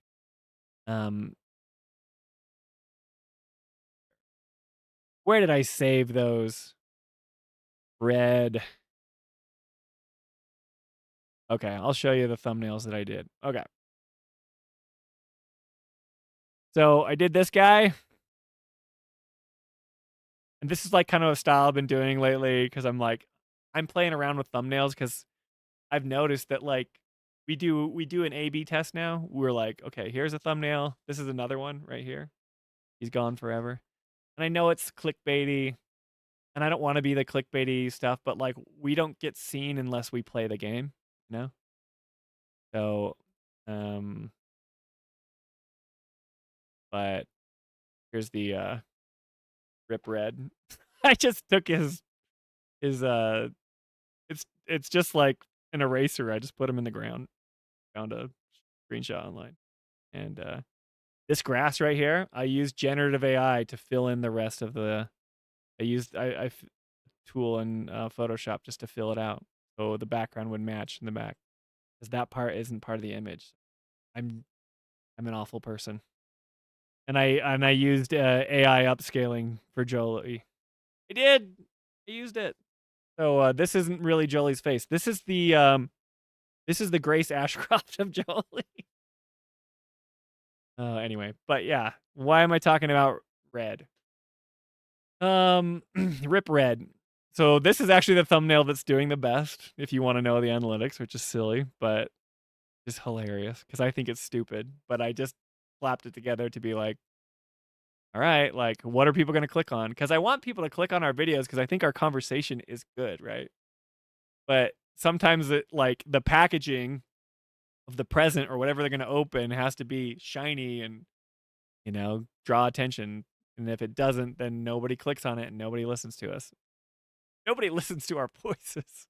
Anyway, so yeah, who knows how long it's going to be, but this is the Rip Red thumbnails. Sebi is a smart guy, but he's a stick in the mud. Yeah, he's not stupid. He's doing it for a reason. I think he has some good takes sometimes, right? You might hear me agree with him on certain takes, like as we play through Rebirth, but he's found what works for him and he's leaning into it, and he can't have like that critical thinking nuance where he can just say, okay, like you guys like the remakes for this reason. I grant you that, right? He can never say that because his brand now is to hate on modern Final Fantasy fans. Saberface says, if in part 3 they don't give us the option to fix Red's voice, we might have to bench him forever. I really don't like his new voice, guys. And it does make me sad every time I hear it, right? I think it's funny how they apparently devastated you are that Red is dead. I don't care as much. Jolie is like totally beside herself. She can't deal with it. Sage says, I don't know much about Sebi, but he does usually seem bitter whenever he pops up in my feed. But that's his shtick. He's doing it on purpose, Sage. Because it's engagement farming. And, like, I don't care. Like, Jolie and I want our stuff to be viewed, sure, you know? But that's, like, Jolie has her job. We have our family and our kids. We do this for fun. Obviously, it's great. Like, we love interacting with you in the community, and it's so fun to talk about this game because we love the games. But we also have, like, deep criticisms about the games. I think that's okay. I think it's okay to, like, love something but still be critical of it. But this is the hyper polarized nature of the internet. This is exactly what I was talking about with the generative AI stuff with DLSS5. Everyone, like, has to know where you stand. It's like, we don't sit on the fence. Like, plant your flag in our camp, right? You guys know what I've dealt with the shippers lately, right? It's like they're so entrenched into their like worldview of these fictional characters that like they can't even like hope to even give the other side any, you know, give them an inch or give them a like. It's like, okay, I think this way about whatever. My take on Tifa was like, I haven't played the OG.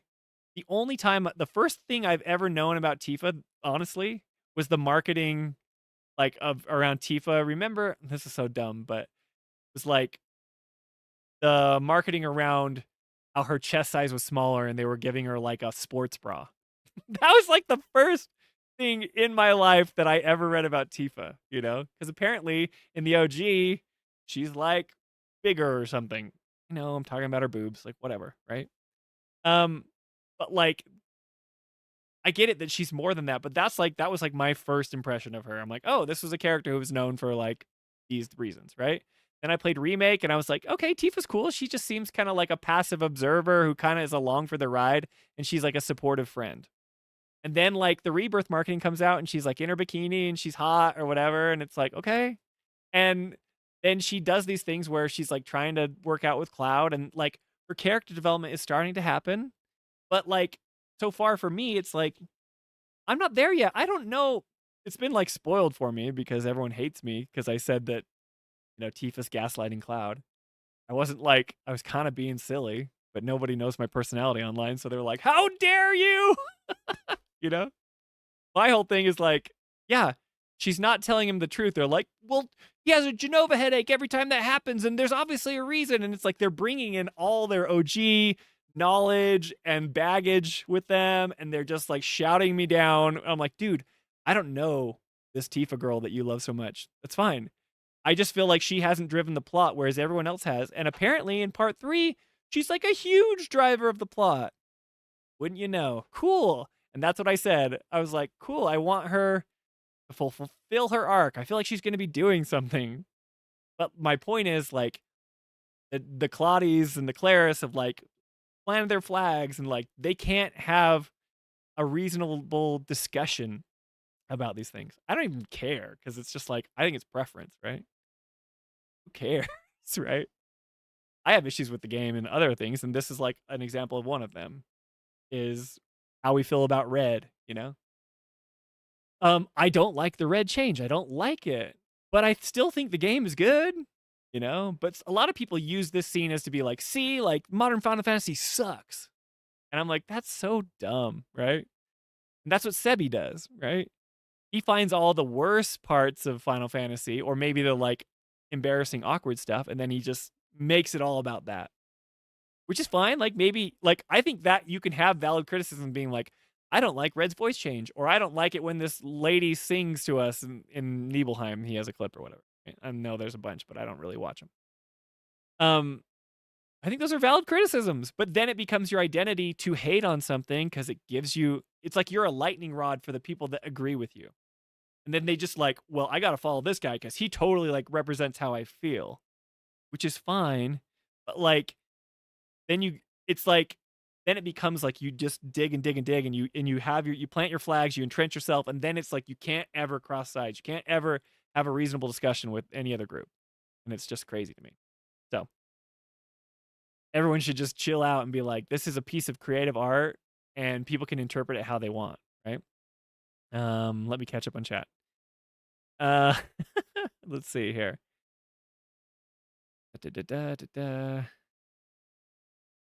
Sebi is a poser. His rage bait is the easy to have all eyes on going against you. I think Sebi can say something true. Oh, Toolman says, I think Sebi can say something true, but he'll say it in too mean of a way that I can't agree with. Yeah. He does it on purpose. Chocobro says Sebi can spend 24/7 complaining about the same thing without having an aneurysm. Gotta respect that. Well said. Alicia says, I can't wait for chapters 12, 13, and 14. Jolie says, I love the grave thumbnail. Bah. It's so funny. Like, Jolie loves it.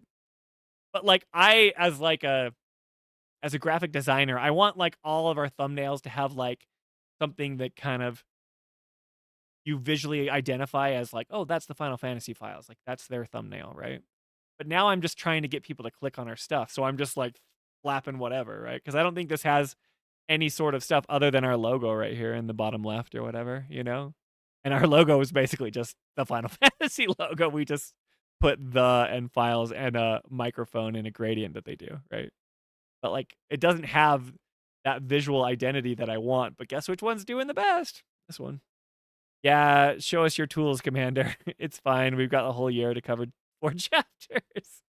Love it. 14 will be like 14 parts and take 3 years to complete. I don't know. Like, I know you guys want more content and you want us to finish the story so we can have those conversations. And trust me, it's like, I can't believe that we've been going this long and Ernest still has no idea about the Kate Sith box throwing chapter. We've been like teasing that for over a year with him. He's like, yeah, I'm there. We're like, you're not. The problem with Ernest is like, he could be there and just have like no thoughts about it and just doesn't tell us. Like, it's so hard to read him because Ernest like has some really good takes sometimes. But when you're having a conversation with him, Jolie and I will laugh because we're like, we can't read him. We don't understand. Like, he doesn't give us any, identifier or cues to say like, oh, he's feeling this way about this, or he's feeling that. That's why Jolie, you'll notice on the podcast, she'll always be like, so what do you think about this, Ernest? I'll ask him a question directly and like wait for him to give his take, because otherwise it's usually some reference about some movie and we want to keep him on task on this. But then he has like good takes and it's like, cool. Anyway, so yeah, it's going to take forever. But that's okay. We're not trying to catch up with anyone. If you guys want to stick around, you're welcome to. His tail is still lit and he's buried alive. Yes. Good thing Nanaki is death, but his tail is still on fire. Did Jolie kill Red? Probably. As long as Jolie's okay with it, then that's fine. It's her face after all. She's so cute, guys. Look at Jolie. But that's not really her. It's the Jedi. Buried him alive. Ha ha ha. Looks like an oops, I did it again kind of a thing. Jolie's always burying Red 13s. Whatever their species is. Anyway, okay, cool. I'm going to catch up. Rant Cam. We want Rant Cam. I warned you about these shippers, man. The war has been going on for decades. Some fans are definitely mad about that. Yeah, I don't care. I think it's hilarious because it's like a psychological deep dive into like someone that's wrapped up all their identity into like this one thing. I told Jolie, I'm so excited to move on from Final Fantasy VII. That's like, I'm super excited for part 3. But people like have such a nostalgia for this game. And they're so zealous about certain aspects. I'm like, I just want to play Final Fantasy 9 so bad. I want that remake to come out so I can just like learn who these characters are and not like have to say Cloud, Tifa, or Aerith ever again. I know that sounds bad. Like, I love these characters, but it's just like, I'm glad that we're the Final Fantasy files, and I'm like, there's so many more games to experience. It just feels like, obviously, because we've been stuck in the remake cycle. And I think it's fine. These games rule for the people that are so thrilled about them, you know? Shipping and politics, Javier. Your utter lack of media literacy is astonishing. Justice for Tifa. I don't know if like Tifa is like, she's funny, teasing me, but a lot of people are like, you don't know anything about the OG, which is what we're going to get to. We're going to listen to a translation of the OG game. And I'm going to argue that even with the Japanese translation, that the shift in red doesn't work. But yeah, everyone was mad at me because I didn't play the OG. It's like, I'm not going to play it until later. It's okay. I can still have opinions about it. Let's see. Alicia says, I don't know if I saw my recent comment on one of your videos of yours, but there are Tifa fans that purposely lie to uplift Tifa and dismiss anything Aerith does. Yeah, I know they do that. But it's like, that's such loser behavior. You're so corny if you do that. Like, please do that. Because it doesn't bother me, because my opinions aren't swayed by your, like, psychotic behavior, you know? I think it's weird. Yeah, shipping wars are the worst. The red chapter, in my opinion, better in the OG, but again, part of that is due to the rose-tinted glasses, I'm sure. Same with Barrett. Yeah, the dying scene of everyone says that. I'm like, that dying scene's dark in the original. I just saw it because Jolie, wrote it on the episode. But Alicia says the remake series adds so much to the OG games. People are just going to hate, especially those who wanted a remaster. They're good in Rebirth. Alyssa, don't get me wrong. I just prefer. Yeah. Nice gradient. Thank you. Ernest is like, oh, Kate Sith the cat. For the Final Fantasy Files logo, a fancy drawing of a podcast mic and the way Final Fantasy logos do it would be sick. Yeah, totally. Maybe Sage. Anyway, he blames his kids. I have kids too, and finished the game ages ago. We have kids too. I don't know how much personal details I should share about Ernest, but it's like Ernest's wife is well off. I won't even say what that is. Like she has a job too. And like he has 2 children, we have 3. And he has a nanny. He can finish this game. Ernest, finish it. He's not going to, because now he just wants to play it along with us. But like that's the crazy thing to me about it. Like, how do you not want to not finish this game? How could it not just be like, I had no materia, nothing was maxed out, and I was just like rushing the critical path and like slamming my head against like some of the bosses because I was so bad and didn't have the upgrades that I wanted. But I wanted to see the story, and me and Jolie were sharing the PS5. So anyway, Ernest, you're crazy, man. Release the trophy list, play the game, get it done. Joker Bro GG says he blames his kids. Oh yeah, that's right. Ernest trophy list is down there with red. You'll never see it. It's buried. Jolie was DLS 5 all along. Yep, that's what, Ernest has one facial expression. She says, Sage. Remake of 9 or 6, please. Totally, yes. It's not sub fiber, Joe. It's suffiber. Sue fiber. I'm saying it like suffiber. He's probably like, it's Sue fiber. Thank you. Great. Shame upon Spencer. That's the weirdest thing about streaming. I was like so nervous to start streaming again, you guys. And you just got to start talking and then you warm up. But like, I'm like, what am I going to say? How am I going to like talk for this long? And Jolie's like, you will have no problem. My agenda was to get through certain things, and like, it's already been almost 2 hours and I haven't even gotten to the stuff that I'm trying to talk about. So I apologize if I'm just distracted. Woman says, great shame be upon Spencer until he plays Final Fantasy X. I will play it. I want to play 10. I want to play 9. I want to play 6. I don't care to play 12. I saw Jolie play it. That was like I don't know if that was a pandemic game or something, but I've played 14. I've played 15. I've played 16. I've played the remakes. I want to go back. I want to play 6. I want to play 9. I want to play 10. Yeah. And I want to play 8 because that was Jolie's first game. But anyway, I know that it's the junction system. Controversial. Anyway, but so yes, that shame upon me, Toolman, totally. I'd love a remake of X. Yes, Age. He does need to play 10 for sure. It's dark, but that's part of what makes it good. Ernest lives in a blissful ignorance of the upcoming Sox mowing. Yes. He has no idea. Blissful ignorance. Now he says he wants to go slow for other play along with him. It's fine. He's fine. The truth has come out, so now he can just be honest at least. They'll lap him for the second time in the Switch 2 port drops. I probably will. That's the power of the stream, Commander Shepser. Over an hour and haven't even gotten to the first thing. Well, the first thing was just to see if the stream is working, and it's working, right? Alyssa's taking one for the team, hanging out on Twitch, and chatting with us here. Yes. So let's see. Well, man, he didn't say he wants to play Final Fantasy VIII. Twitter will hear about this. Is that like another hotbed to say you can't like 8? Or is there a whole nother group of intense people in that fandom? Javier says, yeah, who is here for the gameplays, right, Alyssa? Ellie's replaying 6 right now. Now, are you near the end? You said you were like pretty close. You're probably going up and completing everything. I'm also on Twitch, Commanders. Yep, sir. Thank you. Okay, right. So, Rip Red. That was the thumbnail that everybody loved. Apparently, our analytics is giving that one the leg up. But what I want to do now is I want to talk about the original translations.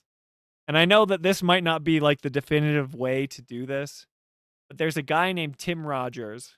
If you know who Tim Rogers is, this guy freaking rules. I love Tim Rogers. He worked at Kotaku.com. He lived in Japan for 10 years. He worked for Sony Computer Entertainment back in like, the PS2 era. And he is like this eccentric, hilarious. It's like I can't tell if he's playing a character online or if this is really him. But he's an acquired taste, I'll tell you that much. But anyway, he does this whole thing where he does a whole series of translating the Japanese, and he compares the original Japanese to the original English version, right? And I'm just gonna play one of the videos. This is a Kotaku.com, and they own the rights to it. It's when he worked for them, but he did everything. And he's fluent in Japanese, lived there for 10 years, and he gives really good details as to like what's going on, right, in the scenes. So when Jolie was talking about it in our episode, as we were talking about Red 13, Jolie's argument is that Red's character fundamentally changes. That like he is no longer the Red that we knew. And I pushed back on her a little bit because like I heard people on the internet say, right, it's like the memories were taken from Red and Aerith when they defeated Fate or whatever, and her materia is clear now. And they foreshadow it. Like they do foreshadow Red's voice. They have like him talking to her in the hotel room under Junon or at the inn, right? Or at Johnny's inn. Like these things are happening. I understand that they made these attempts for like the transition not to be so abrupt. But Jolie's like saying, but these are two different people. And if you watch the whole video, Jolie talks about how like Red literally contradicts himself, right? Where he gives this wise sage advice about like forgiving, and then all of a sudden like he can't forgive his father. He's like, that good for nothing guy, like why would I, or whatever. There's so many clips. Jolie has like a lot of examples. It's like not only does his voice change, the voice is like the least problematic thing about it. It's like who he becomes, right? And so if you use that lore explanation as to like the whispers were taken away from him or whatever, and like he's slowly forgetting who he is, it's like that change should be gradual, and he should start to become an adolescent before he gets to Cosmo Canyon. But when he reaches Cosmo Canyon, it's like a literal 180, and he's completely different. And that's what Jolie's like saying. She's like, this is the problem, right? Is that he totally changes who he is. Now, people will argue, like in the original Japanese, this was intended, right? It uses the pronouns. And I was like, okay, pronouns. I speak English, and I learned Lithuanian when I was over there for 2 years. But I know a little bit of Spanish. I understand like that like that's a gendered language. There's certain things, but like apparently Japanese has like pronouns for like to describe a bajillion different things. And Tim Rogers makes this point. So anyway, I have the video pulled up here. I want to show you guys this, and then before we do, let me catch up on chat real quick. Biggle says he started Octopath 0. You need to play 6. Zay just saying it's one of the best. Yeah, or people are saying it, right? Jolie, you're supposed to be save those for future streams. Jolie she's played all of these before though, right? So I'll be the conduit through which we can stream and have like the newcomer's perspective because Jolie's already played all those games. But yeah, we'll play those things. I'm also replaying 6 at the moment.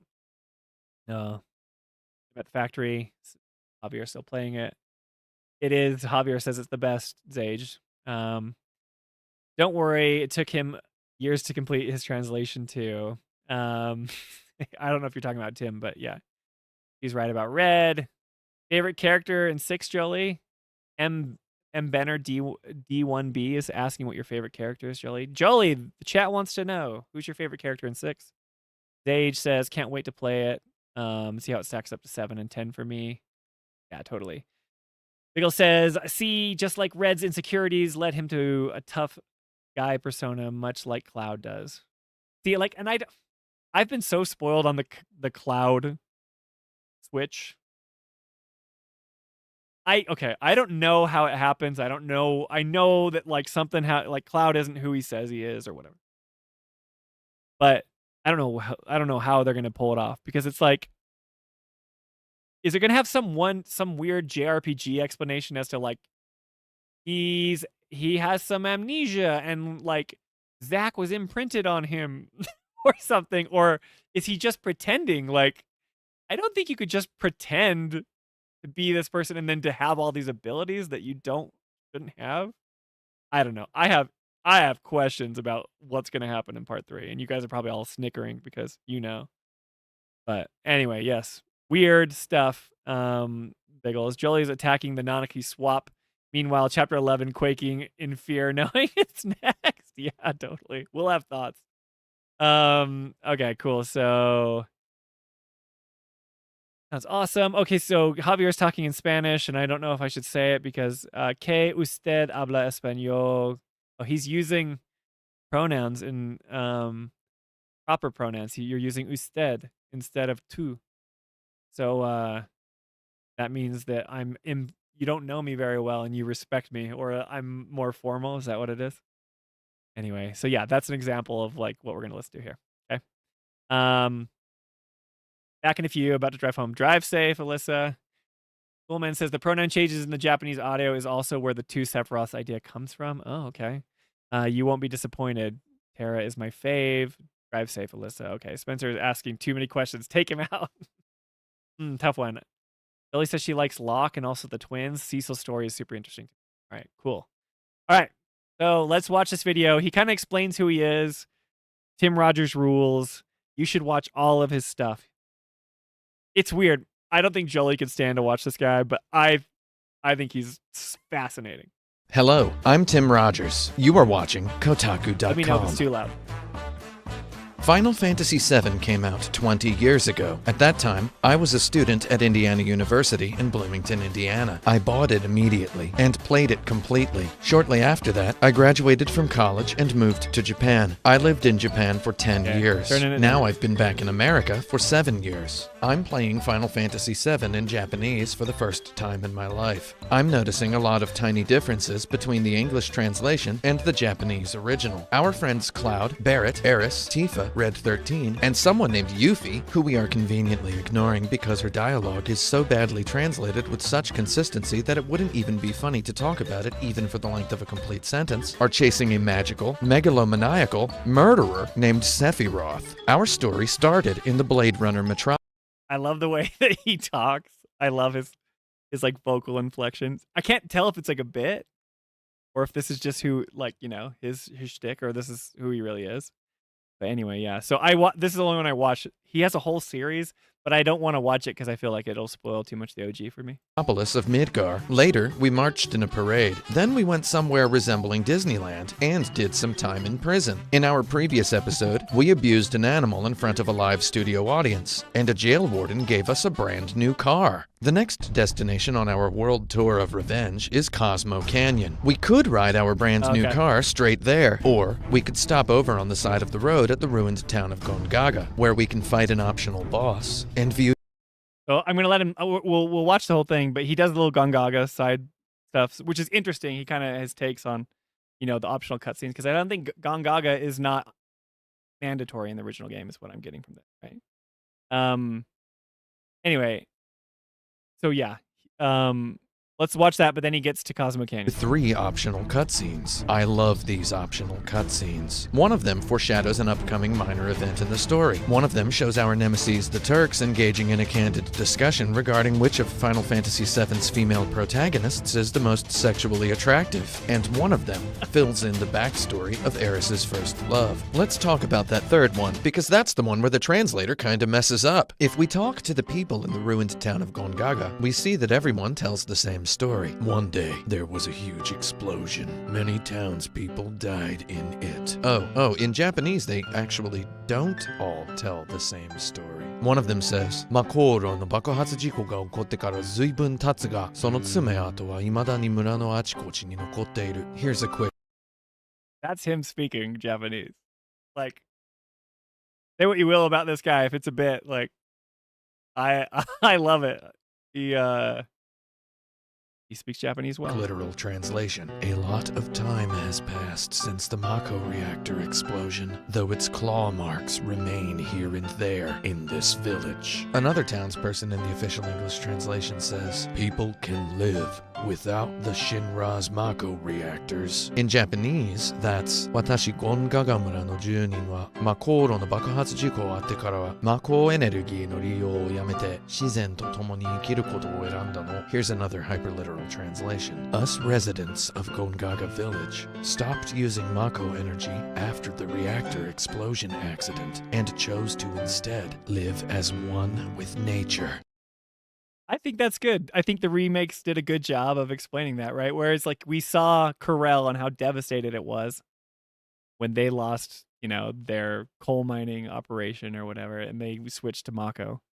And then Gongaga Village, right? It's like devastated, but in Rebirth, I don't see it as like this totally devastated town. I see it as people who learn to live with nature. So the original Japanese intent, I think, is preserved. That's quite a different bit of writing there. Look, as I've said before, the translator was working on a comically tight deadline. Furthermore, this is an optional area of the game. To the translator, this might have just been a line in a list in a spreadsheet on a computer screen. He might not have known where it was in the game or what that part of the game even looked like. Back in early 1997, it took about 5 minutes to download a single 320 by 240 photograph of a naked lady. Do not ask me how I know that. So adding this together with the time zone difference between California and Tokyo means that the translator might have faced the choice between leaving a blank empty for the duration of an entire workday and a half, while awaiting the answer to the question, excuse me, to what does this pertain? Or just filling it with some nuance-free summary and marching on. To a translator, Yes, Steve, we are opening the translation can of worms, but specifically talking about our latest episode where we have issues with the red transition to Nanaki. This guy's super nerdy and he's an expert in Japanese and English. He's a writer. He's also critiqued video games. He's made video games. He loves Final Fantasy. If you've ever seen his review of Final Fantasy VII Remake, it's insane. I think it's like, how we go long? I think his is like 10 hours long and it has all these branching paths on YouTube. It's bizarre. But anyway, yeah, this guy's name is Tim Rogers and he worked for Kotaku, but now I think he just does streams or something. But anyway, we're getting into it, but in relation to, we're coming up to Cosmo Canyon. Working in such a pre-gigabit internet era, no nuance was better than the wrong nuance. However, when Cloud says big, large, huge materia, in Japanese he actually does say big de, large de, huge na materia. Nice! Or should I say, nice! It's unfortunate how tucked away Gongaga is, because it contains a key cutscene developing Cloud and Eris's relationship. In one of the huts, we meet an old couple who tells us their son left for Midgar about 10 years ago to join Soldier. They notice that Cloud has a Soldier vibe about him, so they ask, he left saying he's going to join Soldier. You ever hear of a Zack in Soldier? This is the first time we hear Zack's name. Zack is a hyper-minor character who only exists by name in a handful of hidden cutscenes. His name and identity. That's crazy to me. That Zack is this minor character. Probably all you people who play OG like understand. Oh, Chocobro, what's up, man? GG's, he's speaking. Look at that kanji. What did you say? Don't be insulting the good, fine people of the Final Fantasy files, all right? Steve says never heard of him, so I'll check it out. I did have a take on Red 13 video based on the title, but I also haven't watched it, so I'll hold off. Yeah, we just talked about that. Our thumbnails are pretty clickbaity, and we're not trying to be clickbaity, but we're just trying to get people to view our stuff. Yeah. So anyway, I won't go into that. But yeah, Zack, like it's like this is the first time we've heard of Zack. It's like, dude, in the remake series, like he's such a huge deal. He's on the cover of the game, and he hasn't even been like introduced yet. Anyway. Are a secret to the player until very close to the end of the story, and his true identity is a crushing, depressing, twisted shock to both Cloud and the player. I feel as though these details were secret even from the translator as he worked through the game in a linear fashion. My hunch begins with the way the translator translated Zack's name. In Japanese, the old folks in the hut say, "Soldier ni naru chu de mura o tobidashitanda. Anta shiranai kai? Soldier no Zax." He left the village saying he was gonna join Soldier. You ever hear of a Zax in Soldier? The character's name is Zax. Maybe it's supposed to be spelled Z-A-X. Zax. He is not a singular Zack. He is a plural Zax. The translator might have seen this name and, considering the character to be less important than ultimately he turns out to be, made an impulse decision to cut the nonsense and call him Zack. This particular scene is as dense as a supermarket bakery chocolate birthday cake left in a refrigerator over a summer weekend. So I'll cut to the good part. Outside, Cloud asks Eris if she knew this Zax. Eris replies, "Didn't I tell you? He was my first love." In Japanese, it's worth noting that she says, "Itsuka hanasanakatta? Didn't we talk about this before? Watashi hajimete suki ni natta hito." Again, as long before during the scene on the playground, she uses the phrase hajimete suki ni natta hito, the first person I ever liked or loved. Good point, Steed. Maybe in one of the versions of the live stream, Zack is considered Zax.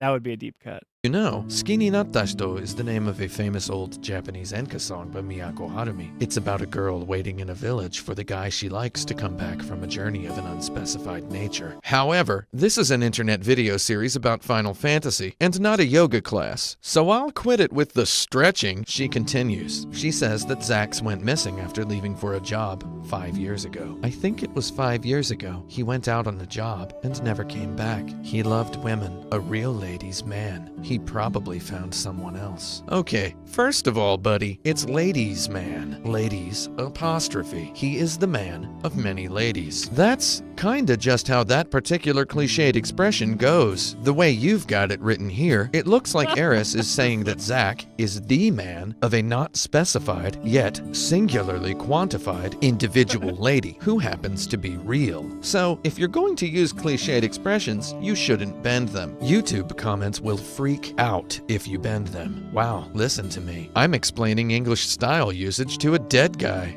Oh my god, the script actually says I'm explaining English style usage to a video game. I did not mean to accidentally insinuate that the translator of He's Final very Fantasy good. VII was dead. I mean, he's not dead. I looked him up. You know what, though? I'm actually not going to edit this out. In Japanese, Eris doesn't necessarily call Zax a real ladies' man. She just says he was a guy who loved girls. This is a petty yet meaningful difference. My favorite kind. In Japanese, there's also a lot more nuance when she says he probably found someone else. 5年前かな、仕事で出かけてそれっきり女の子が大好きなやつだったからね。どこかで知り合ったことなく良くなっちゃったのよ。きっとどこかで知り合った子 means a girl he got to know somewhere. 仲良くなっちゃったのよ means got friendly with. きっと means clearly. As with most of courses in English, kitto usually shines light on the speaker's doubt. So in this case, clearly probably means probably. She's saying Zax was a guy who loved girls. He probably got friendly with a girl he met somewhere. Calm She down, Zach. absolutely does not imply that the girl was a girl in addition to herself.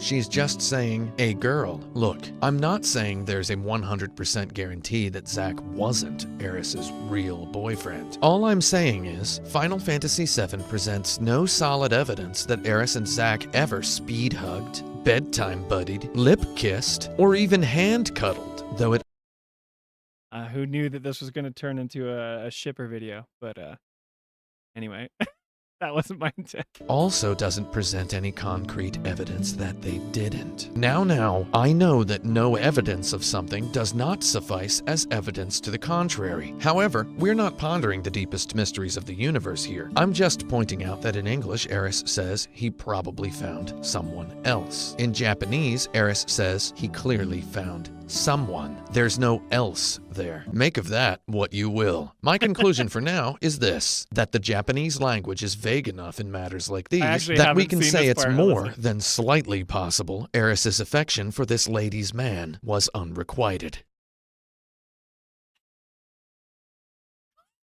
Now we stop over at Cosmo Canyon, which turns out to be Oh! Lion Dog Red 13's hometown. I wish I could use the real music. Okay, so this is where we're at right here. Steve said something interesting. He said, just noticed 5 years ago thing where they're in the OG. When you see Cloud remembering him in Rebirth, you could consider that sentence, Aerith, here as a hint. Oh yeah. See, there's so much like nuance that happened the Japanese version and in the OG version. I don't know any of this stuff. Chino Archaeology expands this. Zax, haha. I told you he's a Clareth. Yeah, he's a Clareth. But anyway, very, very funny guy. But like he backs it up because he's someone who understands the original Japanese, right? Your shipper heart is all aflutter and totally why you started in that section. No, I wanted him to be able to introduce who he was, right? Hi, Lurker here, coming in and out while I'm dealing with my crying baby. I love Tim Rogers. Shout out, Koosh. And take care. That's so awesome, Koosh. Take care of your crying baby. I love Tim Rogers. I'm so glad you're bringing this up. His translation of Final Fantasy VII is excellent. You have good taste, Spencer. Well, thank you, Koosh. That made my day. The lurkers can make a difference, everybody.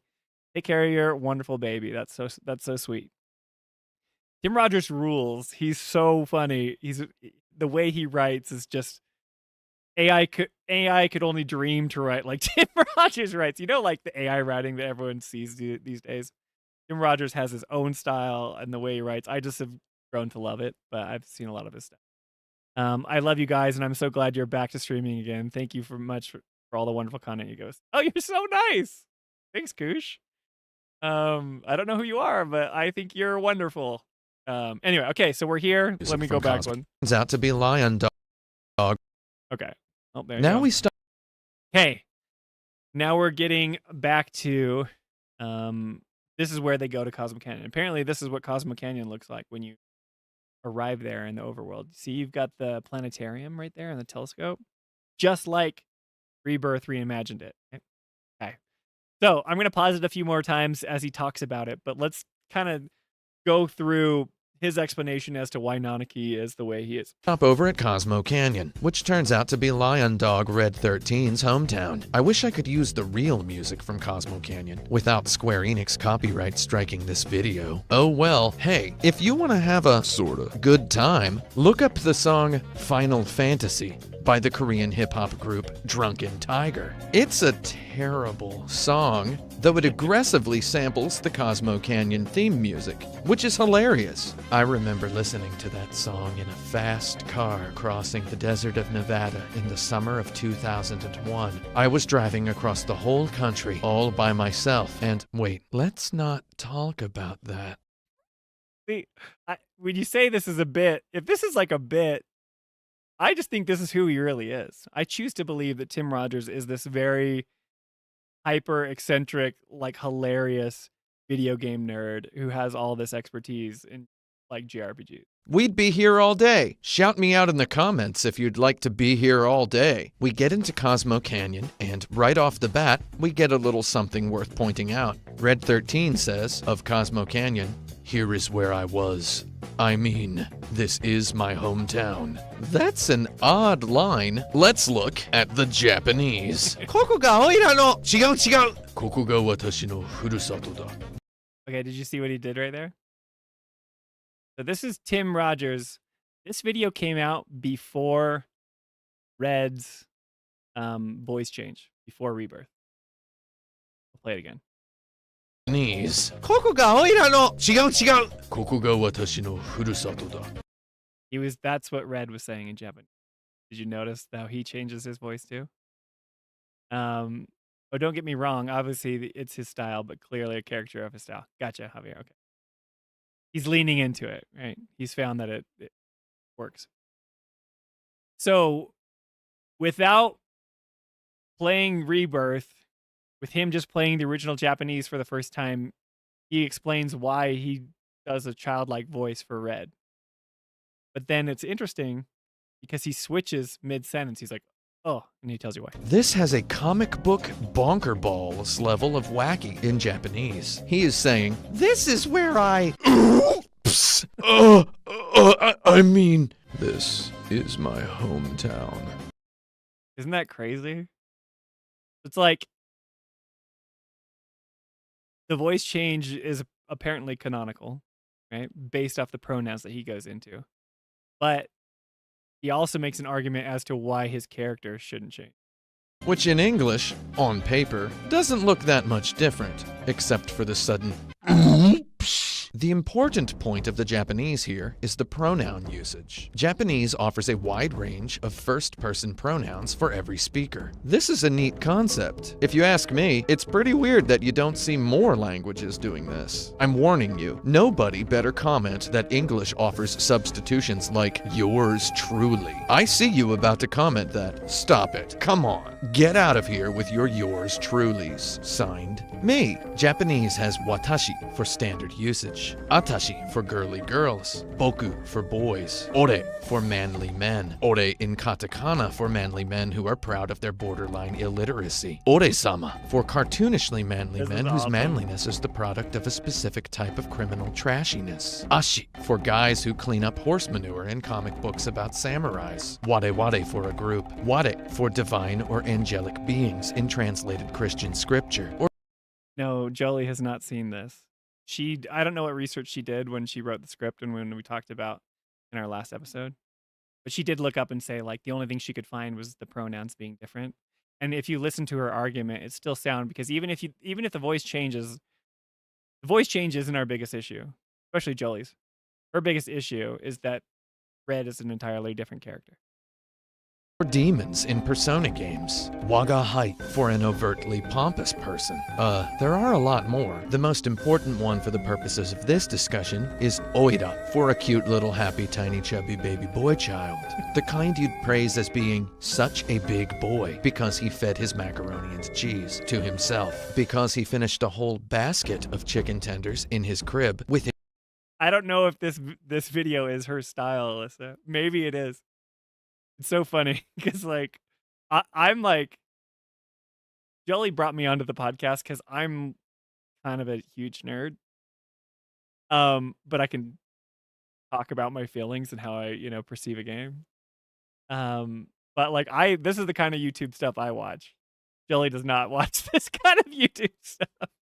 So I don't think she even knew that this existed. So maybe she's watching, who knows? But welcome home. Glad you're home safe, says Javier.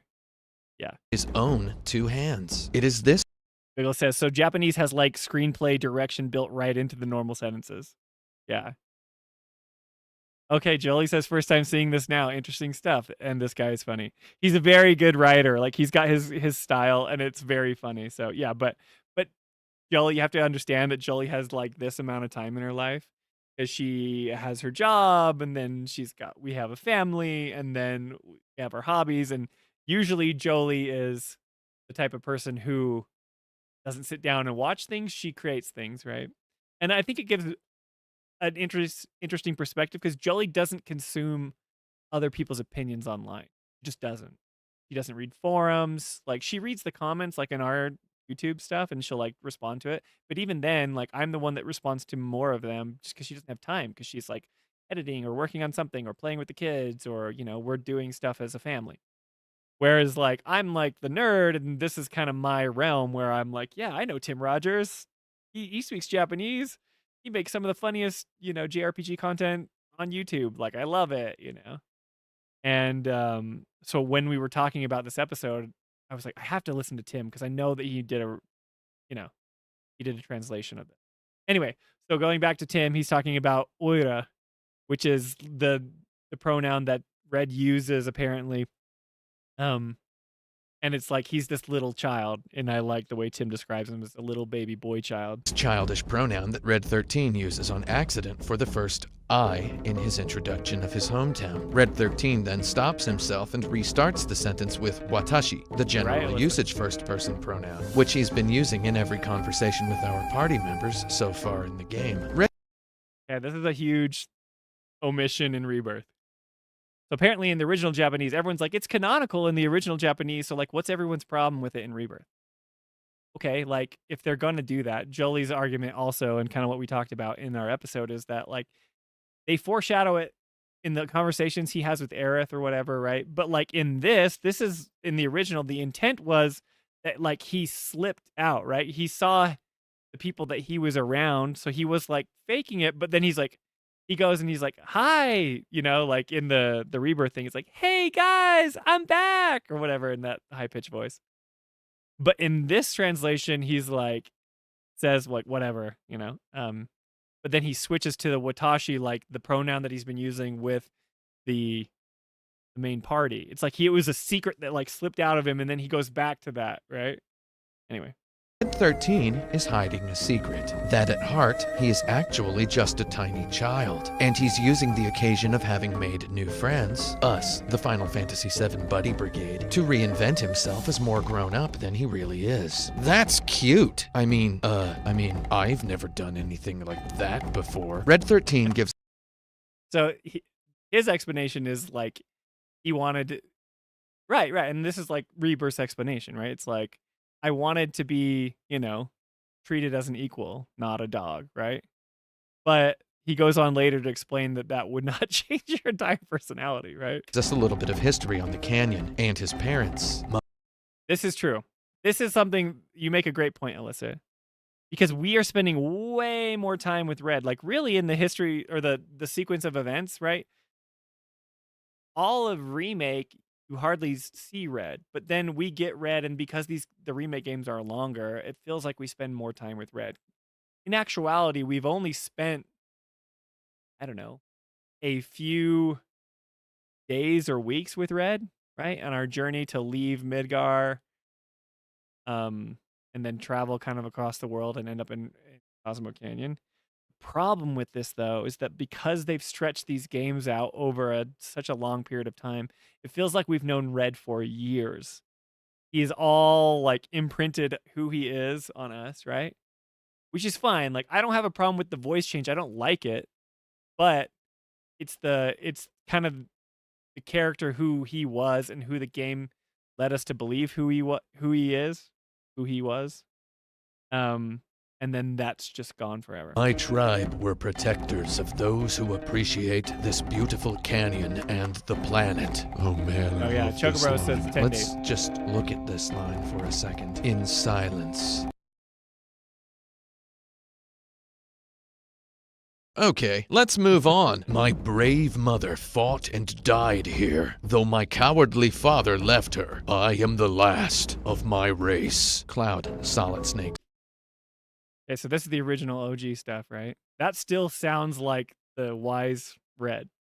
My cowardly father. In a All this question. stuff. Cowardly father. And now Final Fantasy VII presents us with what is easily one of the top 100 text boxes in video game history. Yes, my father was a wastrel. Whoa, wow.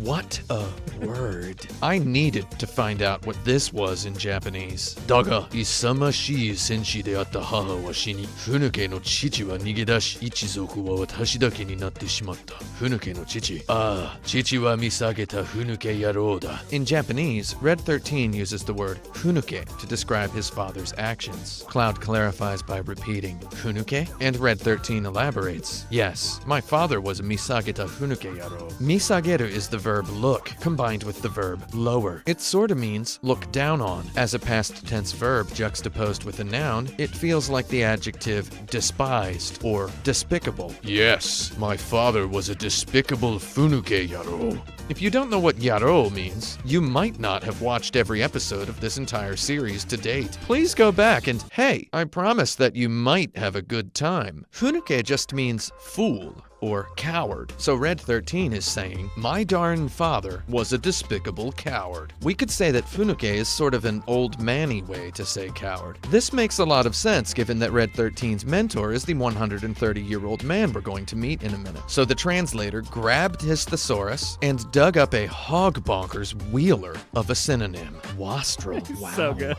Where is that word even from? Whoa. 1580. Was the translator a time traveler? By the way, I realize it's pronounced wastrel. I am honor-bound, however, to pronounce it wastrel, because in 1997 I did not know the proper pronunciation. I googled it yesterday. We now explore the town. The weapon shop keeper says, the people of this canyon hate to compete. In Japanese, it's この谷の人間は争いを嫌うからね, using the verb 争う, which can mean to compete, though it can also, more broadly, describe any and all conflict. The weapon shop keeper is saying the people of this canyon hate conflict. The people of this canyon are pacifists. This kind of tiny little fun-size candy wrapper of translation discrepancy litters the floor of the rest of this game. If I don't point out 10 more examples like this for every minute of the remainder of this series, feel free to imagine them yourself. A kid says, of a door, Bugenhagen sealed this door shut. How'd he do that? With super glue? In Japanese, this child speaks in all hiragana and katakana, illustrating that his youth obstructs his knowledge of the world, and kanji. この扉ってさ、Bugenhagen-samaが封印してるから開かないんだ。封印ってなんだろう？強力接着剤のことかな? He doesn't know what 封印 is. 封印 means seal. Bugenhagen magically sealed this door. It's He very closes good, out Jolie. his ponderance with, what's a fuin? A kind of strong adhesive? That he knows the word adhesive, despite talking all in hiragana and katakana, is quote-unquote funny. Kids sure say the darnedest things. We go up to the mountaintop to talk to Red 13's grandfather figure Bugenhagen in his kooky planetarium shack hole. He tells us, Nanaki is still a child, you see. please stop, grandfather. I'm 48. Incredible longevity Nanaki's tribe has. Equivalent to that of a 15 or 16-year-old in human reckoning, it is to say that his 48 years would only be, you shall see. Okay, I'm gonna not do that voice ever again for the rest of my life. First of all, dude, you hyphenate 16-year-old like this. 16 years old is no hyphens. 16-year-old is hyphens. Come on, buddy. In Japanese, this line is, wow, wait, no, it's not any different. So what am I missing? Just because Red 13 is going to live for 400 years doesn't necessarily mean that he's going to blow the first 48 years of his life rolling around in a McDonald's ball pit, choking on McNuggets and hugging teddy bears. Did you guys catch that line? This illustrates Jolie's point completely. Let's listen to it really good. It's he says it in his funny style, but basically he's saying just because you have a longer lifespan doesn't mean that you're gonna be like for 48 years hanging out in a McDonald's ball pit. Mean McDonald that he's going to 13 is going to live for 400 years doesn't necessarily mean that he's going to blow the first 48 years of his life rolling around in a McDonald's ball pit, choking on McNuggets and hugging teddy bears. I mean, 48 years is 48 goddarn years, man. That's enough time to become fluent in 12 languages, win a Pulitzer Prize, win 100 pro tennis titles, become the President of the United States. Is it our awareness of our own life expectancy that informs the rate of our maturation? I don't have a punchline for this. Bugenhagen has a machine he Okay, anyway, like, that's like all the explanation we get. And I don't know if it's, I don't know if otashi instead of the other pronoun is used later on as Red speaks.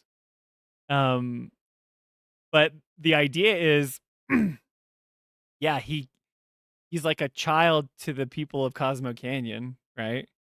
But even Bugenhagen and them talk about, like, you know, he's like, I'm 48 years old. He's saying, like, I'm old, like I've experienced things, right? I just don't think, like, I think they leaned too hard into like the Easter egg side of Red changing rather than, like, that's fine. Like, you can have that Easter egg, you can have that kind of like shock and like gag factor, but I don't think you should change who Red is, right? Because the games have used him as like the conduit to understand a lot of the, you know, spiritual, ethereal, the cosmic understanding of what's happening with the whispers and the planet, the original side of that, right? Melissa says, if only Tim knew McDonald's doesn't have ball pits anymore. If only he knew. That's got to be how hobbits are characterized. They're basically adolescents until 50. And he's even making fun of it here, right? Because logically that doesn't make sense. It's fun for the gag and it's cool to pay homage to the original Japanese translation, but they're not even saying that this is like, you know, that Red totally has to be a different character. It'll be interesting to see how he is in part 3. But throughout the rest of Rebirth, he's just kind of that like caricature, that Easter egg moment. It like defines everything who he is moving forward, rather than him being able to kind of have a mixture of both, right? Anyway, you've heard what we've said about, if you've watched our episode, right? You've heard Jolie's complaints, but I just love this Tim Rogers series. I think it's so amazing. And the way he explains things, so fun to listen to, but he also knows what he's talking about, you know? Yeah, so like it was there. It's canonically there because otashi, or whatever that pronoun was, is for like an adolescent, you know, child. And then he switches, but the thing about the original Japanese, it's like he switches back to the watashi form. And and to me it sounds like he stays in that. Like he didn't commit to it, but it was just to be like, yeah, I'm young to these guys. But I could be wrong, right? Coolman says, I don't think they made Boogan bald enough in Rebirth. This video series made me think of you so much, Toolman. I don't know, like I always asked you in Final Fantasy Tactics to just, you know, to define a word or anything like that. Man, like Tim Rogers is like a comedic thesaurus. Thesaurus. Anyway, you guys should check him out. He's very good, but it goes on forever and it keeps talking, but good stuff there. So I think Tim does a good job of explaining that was something that was in the original game, but it wasn't like something that they made a character defining switch, you know, for. Goldman says this is very much up my alley. All his stuff is good, by the way. Not just like he does a whole Final Fantasy VII. It's called Let's Mosey, because that's like one of the iconic lines that Cloud says, right, from the original English translation. But he does great stuff. So anyway, let me yeah, okay, let me see. Let me share it with y'all here. invites us to I will send it in both chats. There is Tim's video. That's just this video specifically, but you guys should check him out because he's great. That was like the golden era of Kotaku. That's like when Jason Schreier was there, Kirk Hamilton, Tim Rogers, who editor in chief was Stephen Totillo, and he's like incredible. He has his own like gaming Substack stuff. That was like intense. Like they were awesome. So yeah, the glory days of Kotaku.com. Back then, you can still find Tim. I think he streams. He's still like I watch him sometimes, and I'm like I can't tell if this is real, but he's got some good stuff. So Tim's review of Dragon Quest 11 has 1.7 million views, and it's hilarious. Yeah, and he like you get mad at us for like not getting content out to you. He does like a video like once every 2 or 3 years. You know what I mean? Anyway, very cool stuff. Check him out. But yeah, I want to transition real quick. Whatever you think about Red, love him or hate him, I hope people understand that we have issues for reasons, and it's not just because we want to hate on the game. But I don't like it, and Jolie hates it, and Ernest is fine with it. So that's kind of just how it works with us. We all have our different opinions, and that's cool. Yep. Alyssa said that's when I would actually check it out, and they got sold, and it went downhill. He does stream every now and then. Yeah, I don't know what he's up to, but he's a very talented, awesome guy, and he's got a good perspective, right? And he makes it fun to kind of go back, because I would never like go and read the Japanese translation, you know. Toolman says Ernest is unbothered like a sage. Yes, nothing upsets Ernest. Javier says I'm meh on Red, so whatever. Yeah, I think Red's cool, like, but it's a bummer. It's a bummer though the way they did it in my eyes, but you know, I get like there are people that argue like it's there.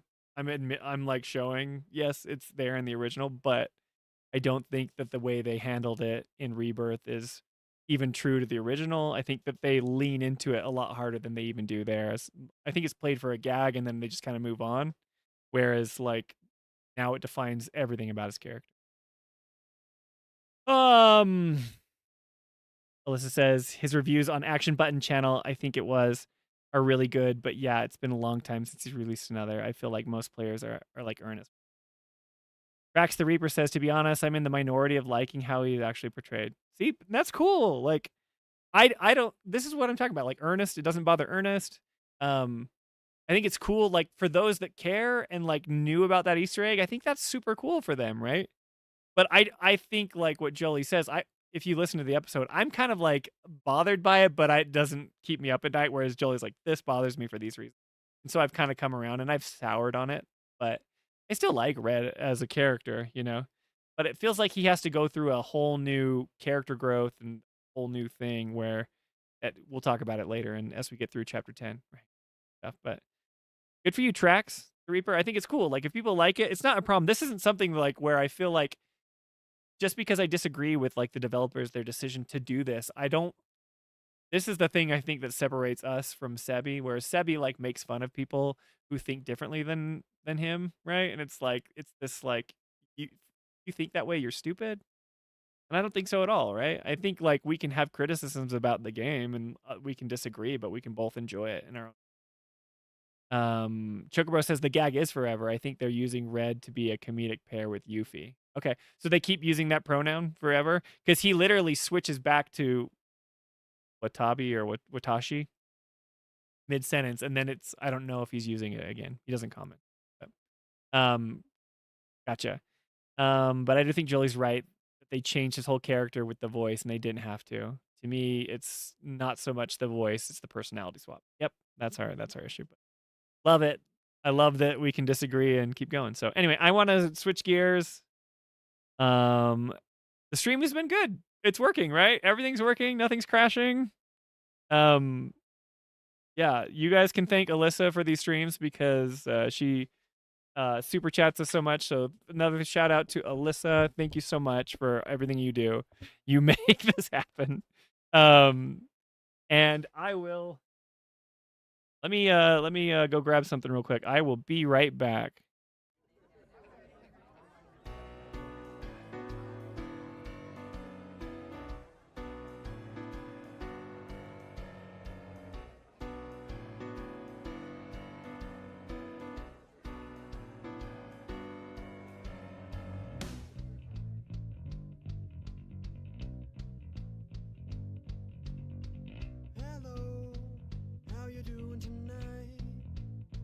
saw your face in the candle to take a look at. He's across the room. And I wanted to know. Yeah, I wanted to know. Well, I'm anxious to know if you dance with me. Put on those dancing shoes. Grab my hand.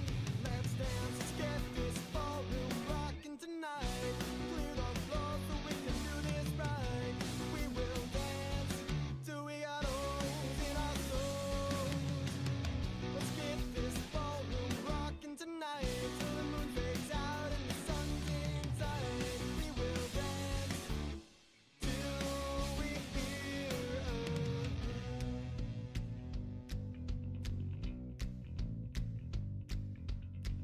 a hello, are you doing alright? I am doing just fine. I could dance all night. Did you come alone? I don't know how to transition the audio, so or the fade out the music. I'll learn that. It just cuts off. But yeah, guys. So you see this? I painted this for Jolie's birthday. Check it out. And I printed it. I did not sculpt it, but you guys may have seen this. This is Squall, and I wanted to show you like a comparison. I painted Squall with like my children's acrylic paints and their brushes. This is Cloud. This is like an official Final Fantasy figure. I don't know, it's focusing on.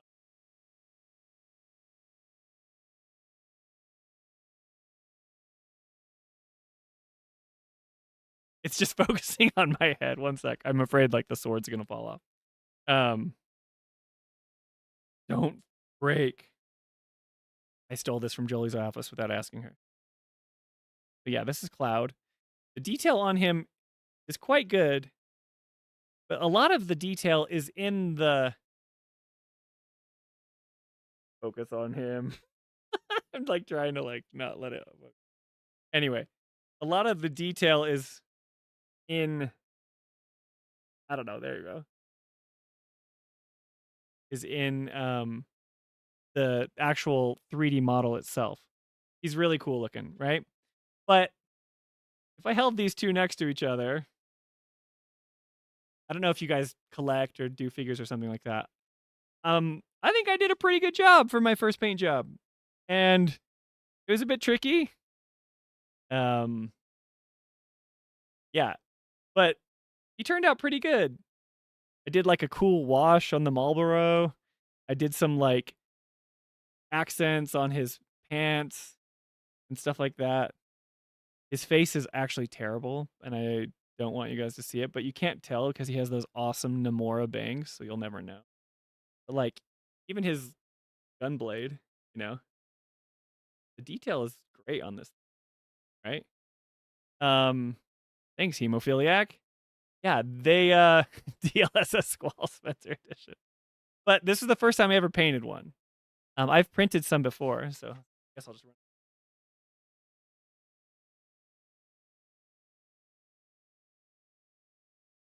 Showed you guys the Tifa, right, that I printed. So Tifa is awesome looking, right? But I haven't painted her. Like the detail on her is incredible. The figures cost like $150 now. When we first bought this Cloud, this was in like 2020. The games came out. He was like $40. That was like awesome, reasonably priced. And we bought like Aerith, we bought the Cloud, we bought the Sephiroth. They didn't have a Barrett that was like in his static pose like that. Those are called like the Statics Arc or whatever they have. They're different ones. But anyway, so yeah, I made Squall. And this is from a 3D modeling company. They're called Nom Nom Figures, and they make awesome Final Fantasy stuff. Like so cool. because you have like cool poses and he's standing on a Marlboro and it's like really awesome. But let me see what you guys are saying. Hang on one sec. Jelly says, haha, we'll stick to this music. Oh, because you're nostalgic for that. All right. Trax says, I will literally pay you for one of the Squall figures if you print and paint it. That's so nice, Trax. But like, his face is pretty bad. Let me show you some more stuff.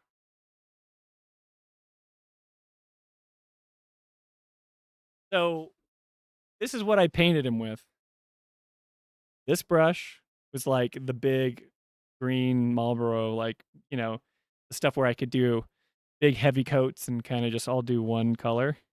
And then I used like my kids, it's like this elementary school brush. And then this little brush for like the most details I could get. But that was it. And what I should have done, if you can see, I don't know, focus on. I'm so bad at this. How do you get it to focus on this guy? There it goes. Maybe, I don't know. This is like Squall before his bangs are put on. You can print them in pieces. So what I should have done is like painted them first and then glued them together. But what I did is I glued it together like this Tifa, right? And then I painted it, which is super hard to do because if you're trying to get like up underneath or certain things, it's like you just can't reach it there. I don't have like an airbrush, and I thought like, oh, if I don't have an airbrush, it's gonna be awful, right? But it actually turned out okay. And this has just been kind of fun. Let's see here. You guys talking about the music. The Squall figure looks so beautiful. You're so nice, Trax. Thank you. Needs hero lighting. We need to get some DLSS Squall. The 3-point lighting for sure. Jolie says I broke the gunblade keychain on the camera during our recent recording. It's fine. There's a part of the gunblade that like has a chain on the back of it that's supposed to come out the back side of his you know, handle or something, but it's fine. I can glue it back together. But where are the Gundams, says Javier. Javier loves Gunpla. I do too, but not doing the Gundams. It's funny. Where are the Gundams? Looks awesome, Sacrilege Jolie. Quite tragic indeed. See, Justice for Tifa person Spencer is a fan of Tifa. Yeah. I have never printed an Aerith, and I have a Tifa. I think this Tifa is the best Tifa too. There's like a lot out there. This is like the best Tifa model. She's so good. Huge. This is like a huge figure. Hold it like, let me compare it to Squall. See how little Squall is compared to Tifa? Little Squall, big Tifa. Yeah. He printed her. Oh no, Spencer is pulling out the big guns. Click solicit the Tifa natural color statue. Yeah. Cool to see the live stream from you guys on YouTube. Oh, thanks, Emo. Yeah, we're just the Wednesday streams are going to be just kind of like a variety stream where we talk about Final Fantasy news and kind of like what, you know, we're focused on. Kind of crazy stuff sometimes like this. Maybe we'll talk about current events like we did with the DLSS 5. Did you use a dry brush technique, Commander? I did use a dry brush technique on his pants and like the accents on his.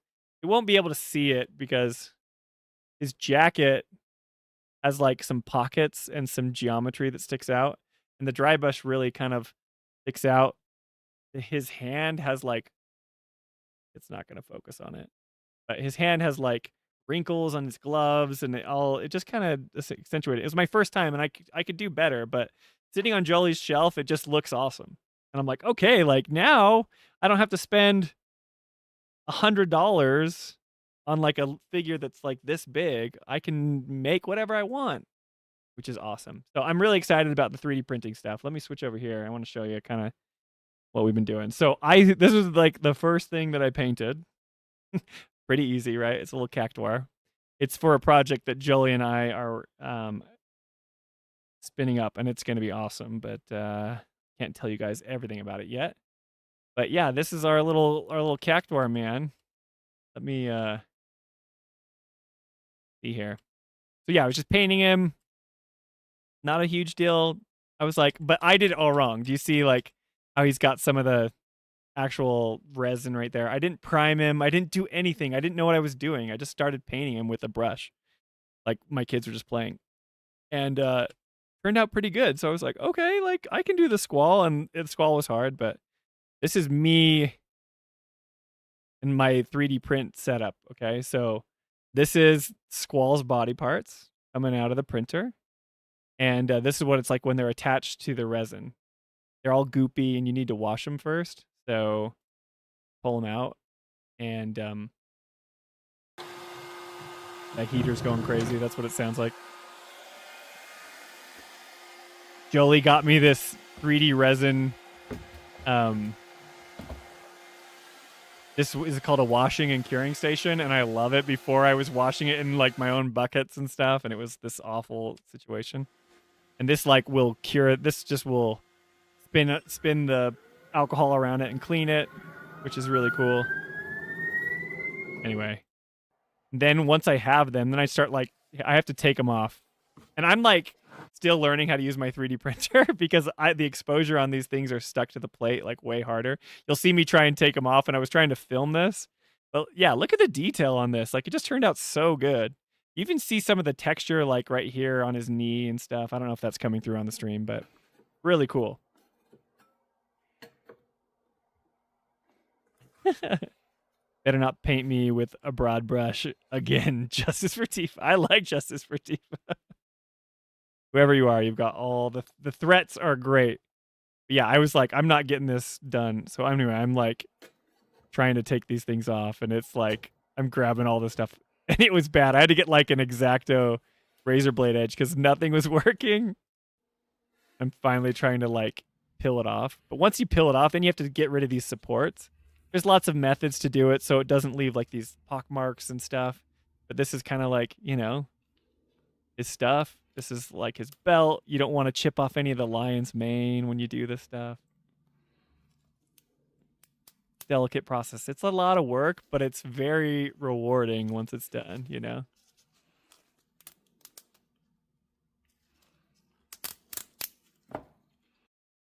Let's see here. Super interesting for you guys, right?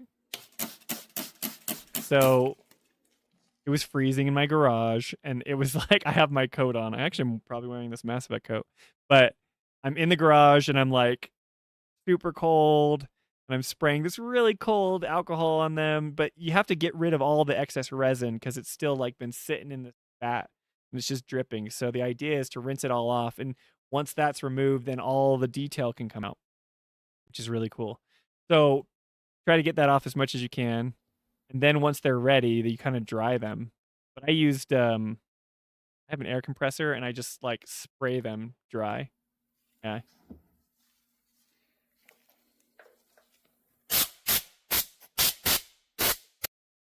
This like, it speed dries the alcohol that's been around it. Alyssa says you got to get a sharp plastic one so it doesn't scrape your plate.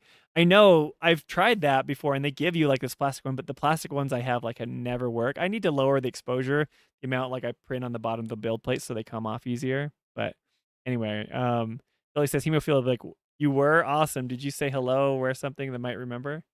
What did you say? Did you guys know each other? Oh, hemophilic was at one of the panels. Jolie, that's so awesome.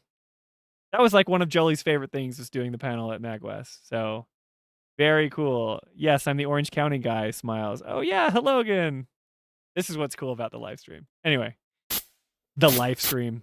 But yeah, what I would do is I would just take this air compressor and then I would just spray it, you know, until it would get all these things super dry. Because if you cure it, I know this is probably not what you guys want to hear, but you have this resin model and you have to wash it all. But if you try to like, once you wash it, you have to cure it. And what that means is you have to shine UV light on it to harden the exterior because the inside has been hardened. That's how it's printed. But then the outside, it can still be scraped and it's still kind of not as durable. So you need to harden it to finish the print.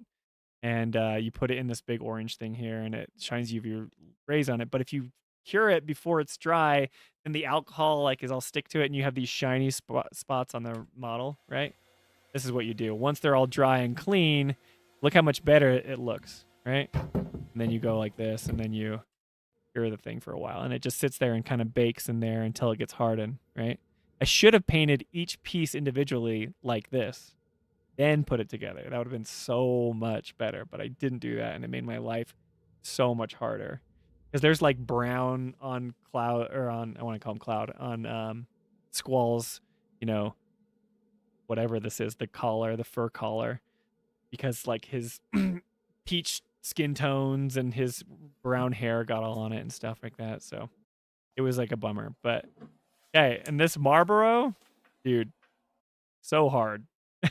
I didn't show you the part that I went through with that, but this right here is wood filler.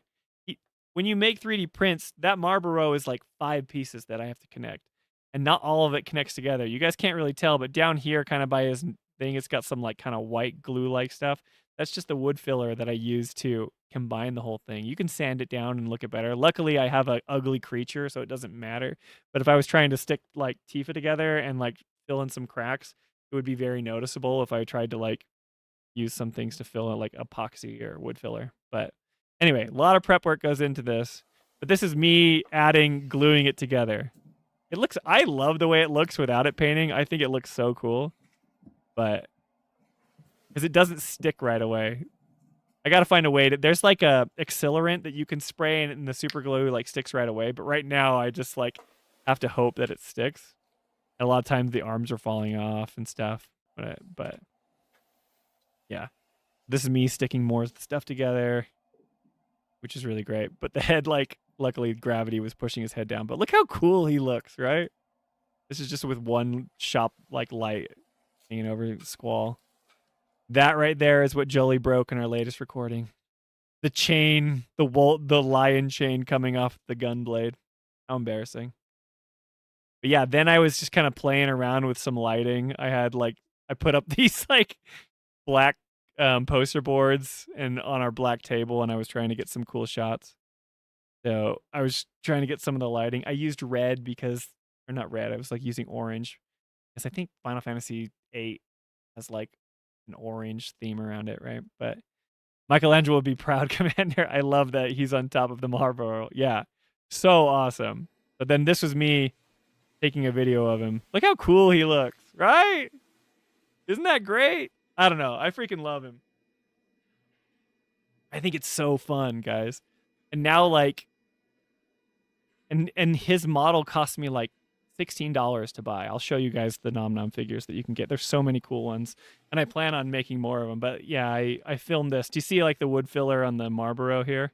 The white spots is kind of where I filled it in to make sure it looked okay. But yeah, he looks amazing. Taking some pictures right there. I was trying to get rid of the black background and just show off figure himself, right? This was me. I was filming myself painting, and I was so frustrated and nervous because this is like my first time. Look at the paints that I'm using. It's like those ones you buy for like 80 cents at Walmart. You know, these are the paints I grew up using as a kid. But he ended up like, he turned out awesome. He doesn't look like this, you know, fluorescent green guy, but it was me painting him. And then he just kind of looked green for a while, and I just did a bunch of passes. But this is like him coming out of the resin. That's a time lapse. It takes much longer, you know. It takes like 9 hours to do. But very cool, very fun stuff. But yeah, let me show you guys some of their. Let me show you some of the stuff that Nom Nom figures, because it is so freaking cool. And then after that, we'll finish the stream. Let's see. I don't know if you have access to a printer, but these sort of things are totally worth it if you can. What is it? Do it. The printer I got was for Christmas. It was like $500. It was pretty expensive, but they've come down so much in price, right? Compared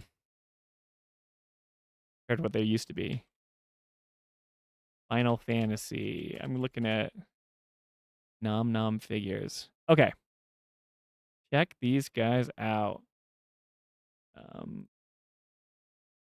Okay, so there's like a Sephiroth one, which is very cool. I have this one. I've not printed him. He's huge. He's very tall, and he has his wing angel, right? The cool thing about this one is that he is facing off against Cloud. So he's like coming down, and then Cloud's coming up, and they're fighting. It's like very cool. See, this one has Cloud going up. It's so funny because these are renders. That's not really a painted figure, obviously, but I just think they turn out so good. Sometimes you're like the face is a little bit off, but once it's printed, it just looks awesome. So yeah, you can have them face off with each other. You can position them a certain way, right?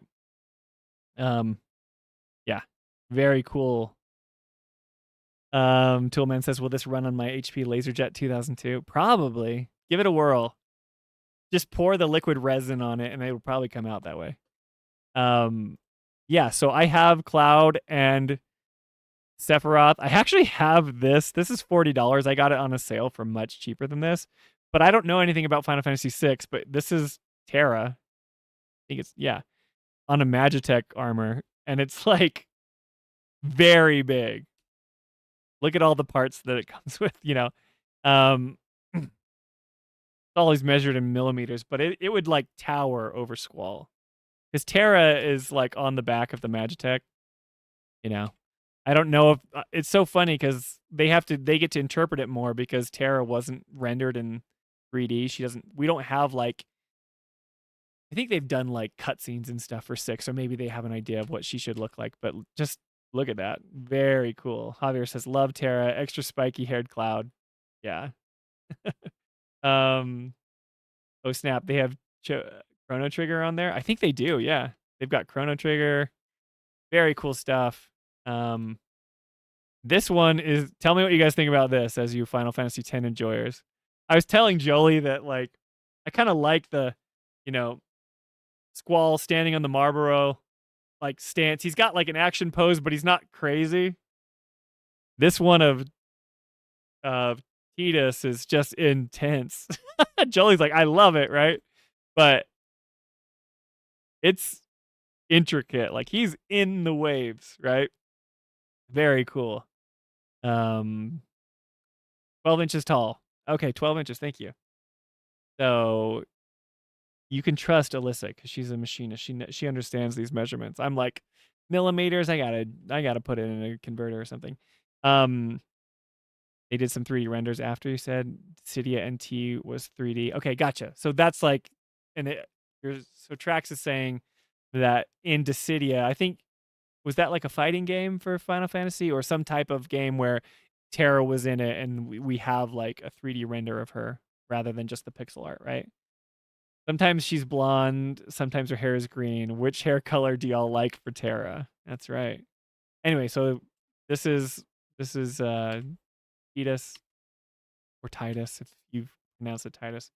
Yeah, very interesting. The cool thing about these is like you're never going to get a pose like this from the Square Enix stuff.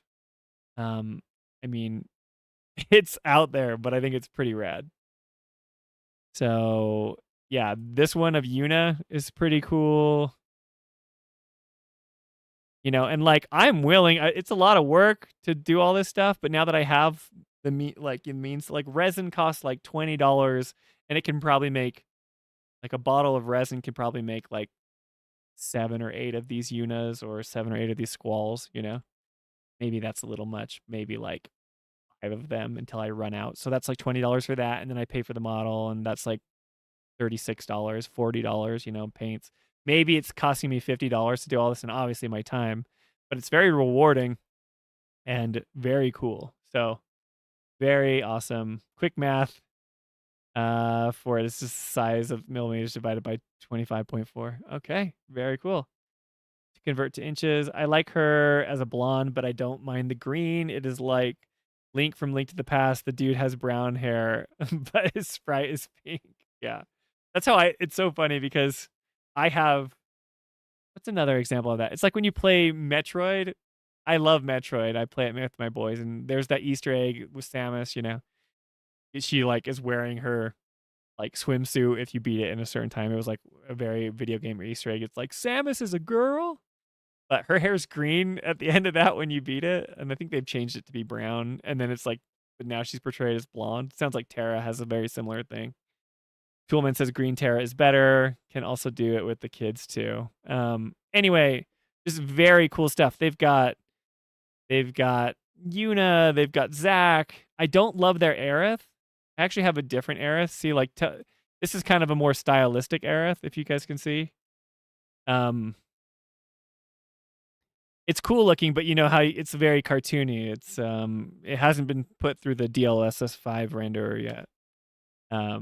But yeah, still cool. These guys, and the thing I like, this is gonna sound really corny, and maybe you guys just think I'm a prude, but the thing I like the most about Nom Nom figures is that they like don't accentuate like the sexuality of the characters. Like I don't know. Like there's a lot of 3D prints out there that are just blatantly like sexualized, hyper sexualized, right? Because it's like people want to have their sexy figure or whatever. You can do that if you want, but I like Nom Nom because they do a good job of, showing the characters, but then not like focusing on sexual side of stuff right there. But anyway, so yeah, here's their Squall. I did not put a Squall. My Squall is not canonical because I did not put a scar on his face. None of that happened. I know it's there, but yeah, he turned out really good. And this is like a 3D render of it, and I think mine looked very similar to that, which is pretty awesome that you can do that, right?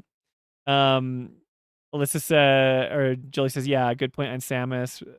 Alyssa says, I remember when I got Bygone statue paint set for my birthday as a kid, and I spent a rainy day painting it badly. Yeah, Terra with the mint green colored hair is my canon Terra. Her action poses, not Gooner poses. Yeah, and there's a lot of stuff out there that's kind of Gooner bait, like Gooner poses, and it's kind of a bummer, I'm not trying to shame anyone, but at the same time, it's like these are like classy, awesome, something you'd be proud to like put on your shelf or whatever. Very, very cool. They have stuff. I have this Zidane. This is a cool Riku one.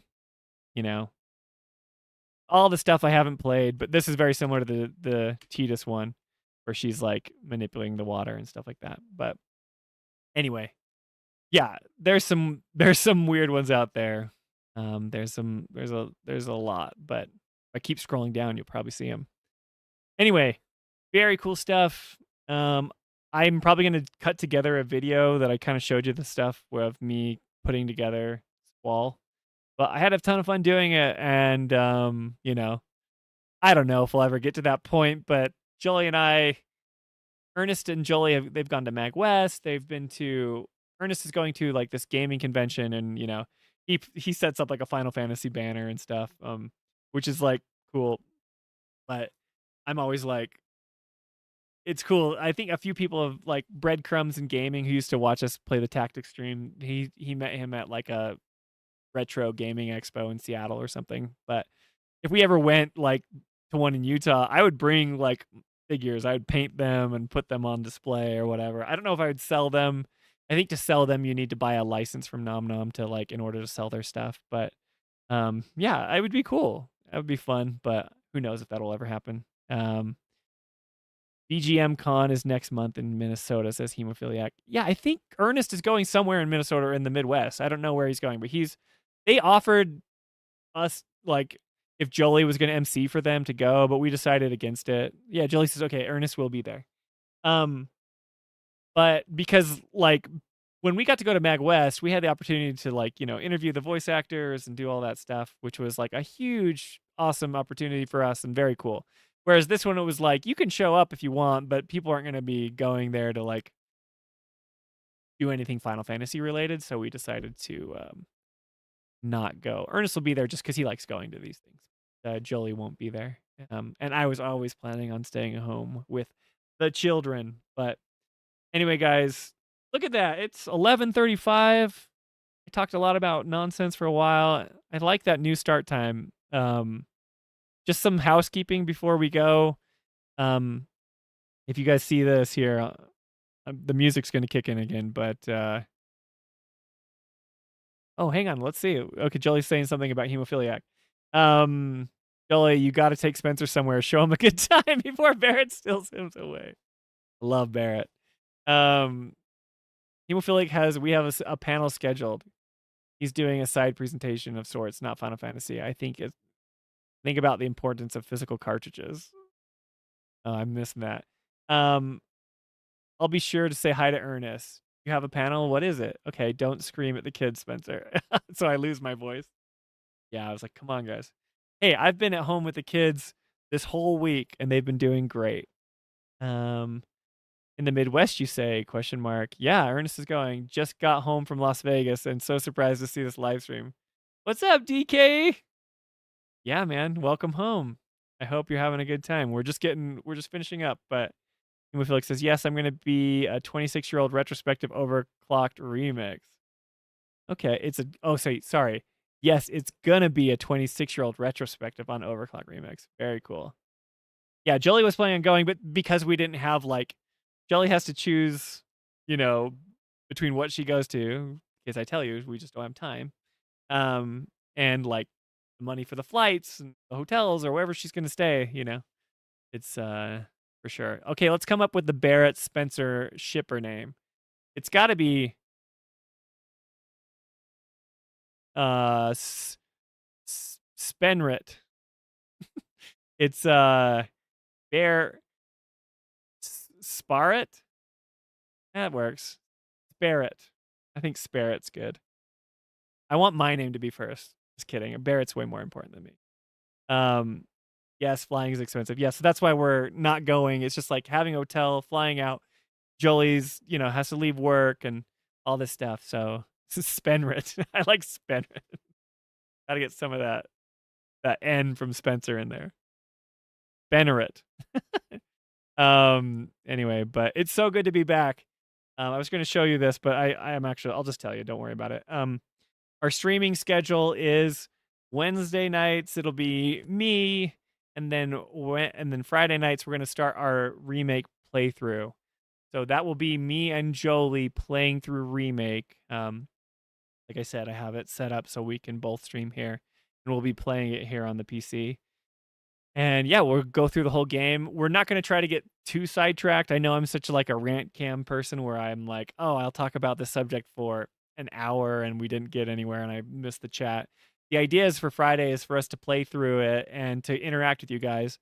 And having two people, we'll be able to read your comments and interact with the game, but also try to get through it somewhat quickly rather than just, talking about the first thing in the chapter. But I imagine that we'll, discuss a lot of stuff about remake. And the cool thing about this is that we have an opportunity to give you our thoughts on remake in a much quicker way than we would if we were to do a deep dive. I don't think we'll ever do that, and never say never, but totally crazy. Benser, you guys are totally right. Benser is so much better. Part 3 reveal soon. I think it's going to be at Summer Game Fest. I've always thought it was going to be at Summer Game Fest. I even said back in the Game Awards day when I was streaming before, I didn't think that it was going to be at the Game Awards. I'm like, there was a chance, but I didn't think so. So yeah, I think it's Summer Game Fest. Part 3 will be revealed, and then they'll just be on marketing until they release it in 2027. I don't think that they're going to hit the actual anniversary date. A lot of people feel like they're beholden to that date. I think that they'll just release it in 2027 and say it's for the 30th anniversary, but it's already playable, so they're just on polished stage now. Jolie says some cons cover our costs, but not that one doesn't. Yeah. What about Big Resin? What are you talking about, Alyssa? And I'm a bit of a cheapskate. Just got Rebirth on Steam sale. Can't wait for Ultra 4K 60 frames per second. Nice. Yeah, I have it on Steam. I haven't played it through, but I'm playing it on PlayStation right now for the trophies. Yeah, just badges. Since your names don't merge well, we can go with your hobbies? I see what you're saying. Doom Timeline. Oh, hey, look, it's Biggles. Welcome back. Yeah, right. I agree with you. I think it's Summer Game Fest. The game is already done, Spencer. Part 3 reveal, Summer Game Fest. They will probably we will probably live stream, Jolie's saying. especially because Rebirth is dropping in June on Switch too. It totally makes sense. June and Xbox, they'll get it. The marketing cycle for Remake or Rebirth will be done, and then everyone will be up to speed, and then they can drop Remake Part 3, and it's gonna be great. Gonna be good. Jolie says, even though I won't know anything about the non-Final Fantasies, yeah, that'll be a fun stream. If you guys want to tune in June, we're planning on. We've already talked to my parents. It's like, can you babysit the kids? Because Jolie and I are gonna live stream Summer Game Fest, and Jolie gets to react to the games that she doesn't play. So I'll know what the games are because, like I told you, I know who Tim Rogers is. I follow video games and stuff like this. Jolie like exclusively follows Final Fantasy. She doesn't consume other people's opinions, so she'll just be like, "What's this game?" You'll get raw opinions from all the other games that are in the timeline. Any like bro shooters, she'll just like glaze over. Doom Timeline, aka Biggle says 2028 if you're lucky. It's coming in 2027, easy. But it will be multi-platform day one, guys. Yeah, for sure. Doomed your name, says Jolie. That's okay, Jolie. We can hear what you have to say about them based on the trailers. It'll be fun. Anyway, so yeah, stream schedule Wednesday nights from my time. It's 8:30 till around 11:30, like right now. 7:30 Pacific, 10:30 Eastern, and then Friday same time.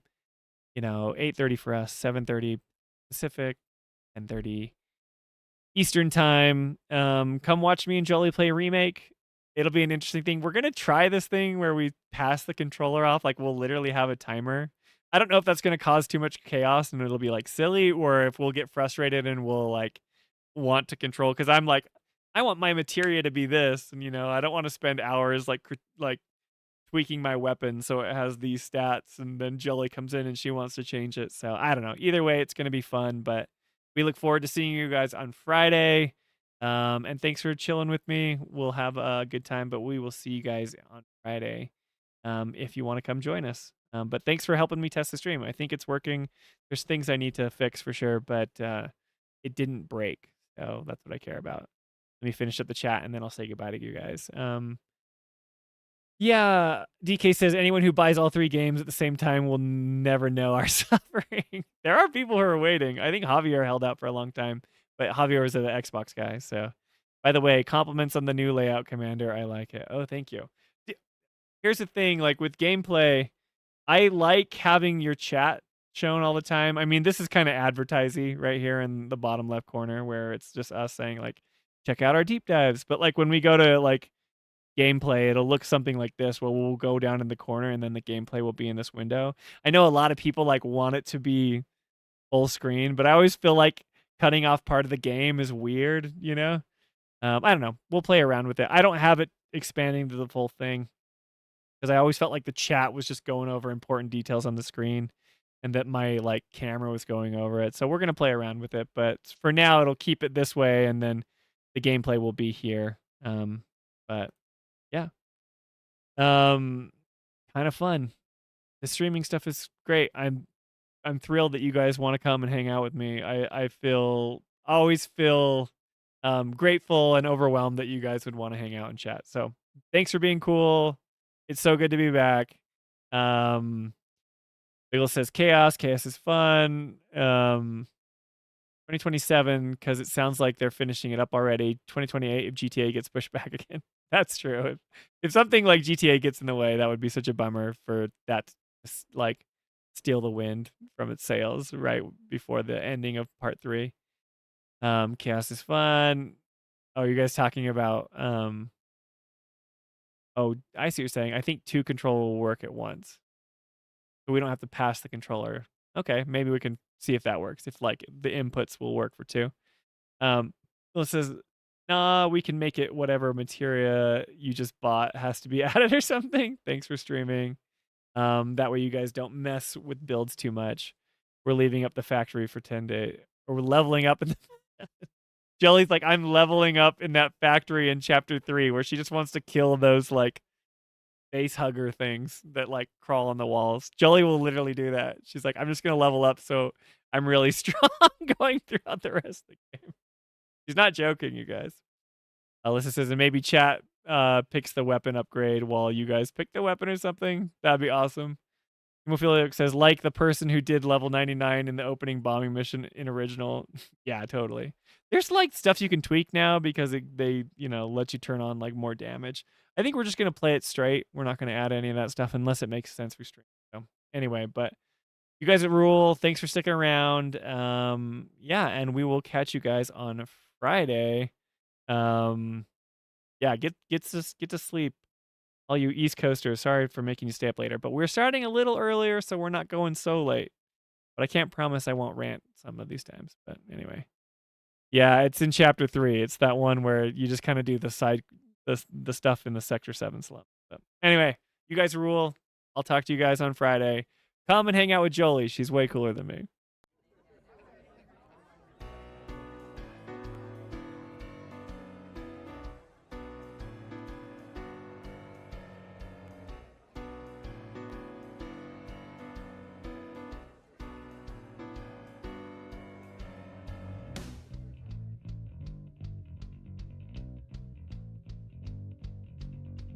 Hello, how you doing tonight? I saw your face in the candlelight across the room, and I wanted to know. Yeah, I wanted to know.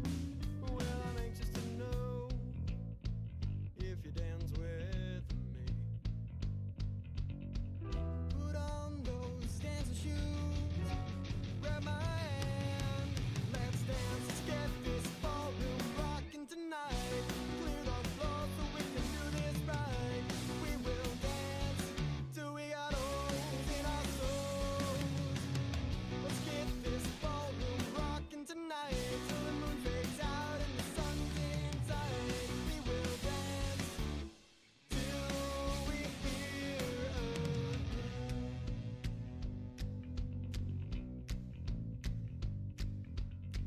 hello, are you doing alright? I am doing just fine. I could dance all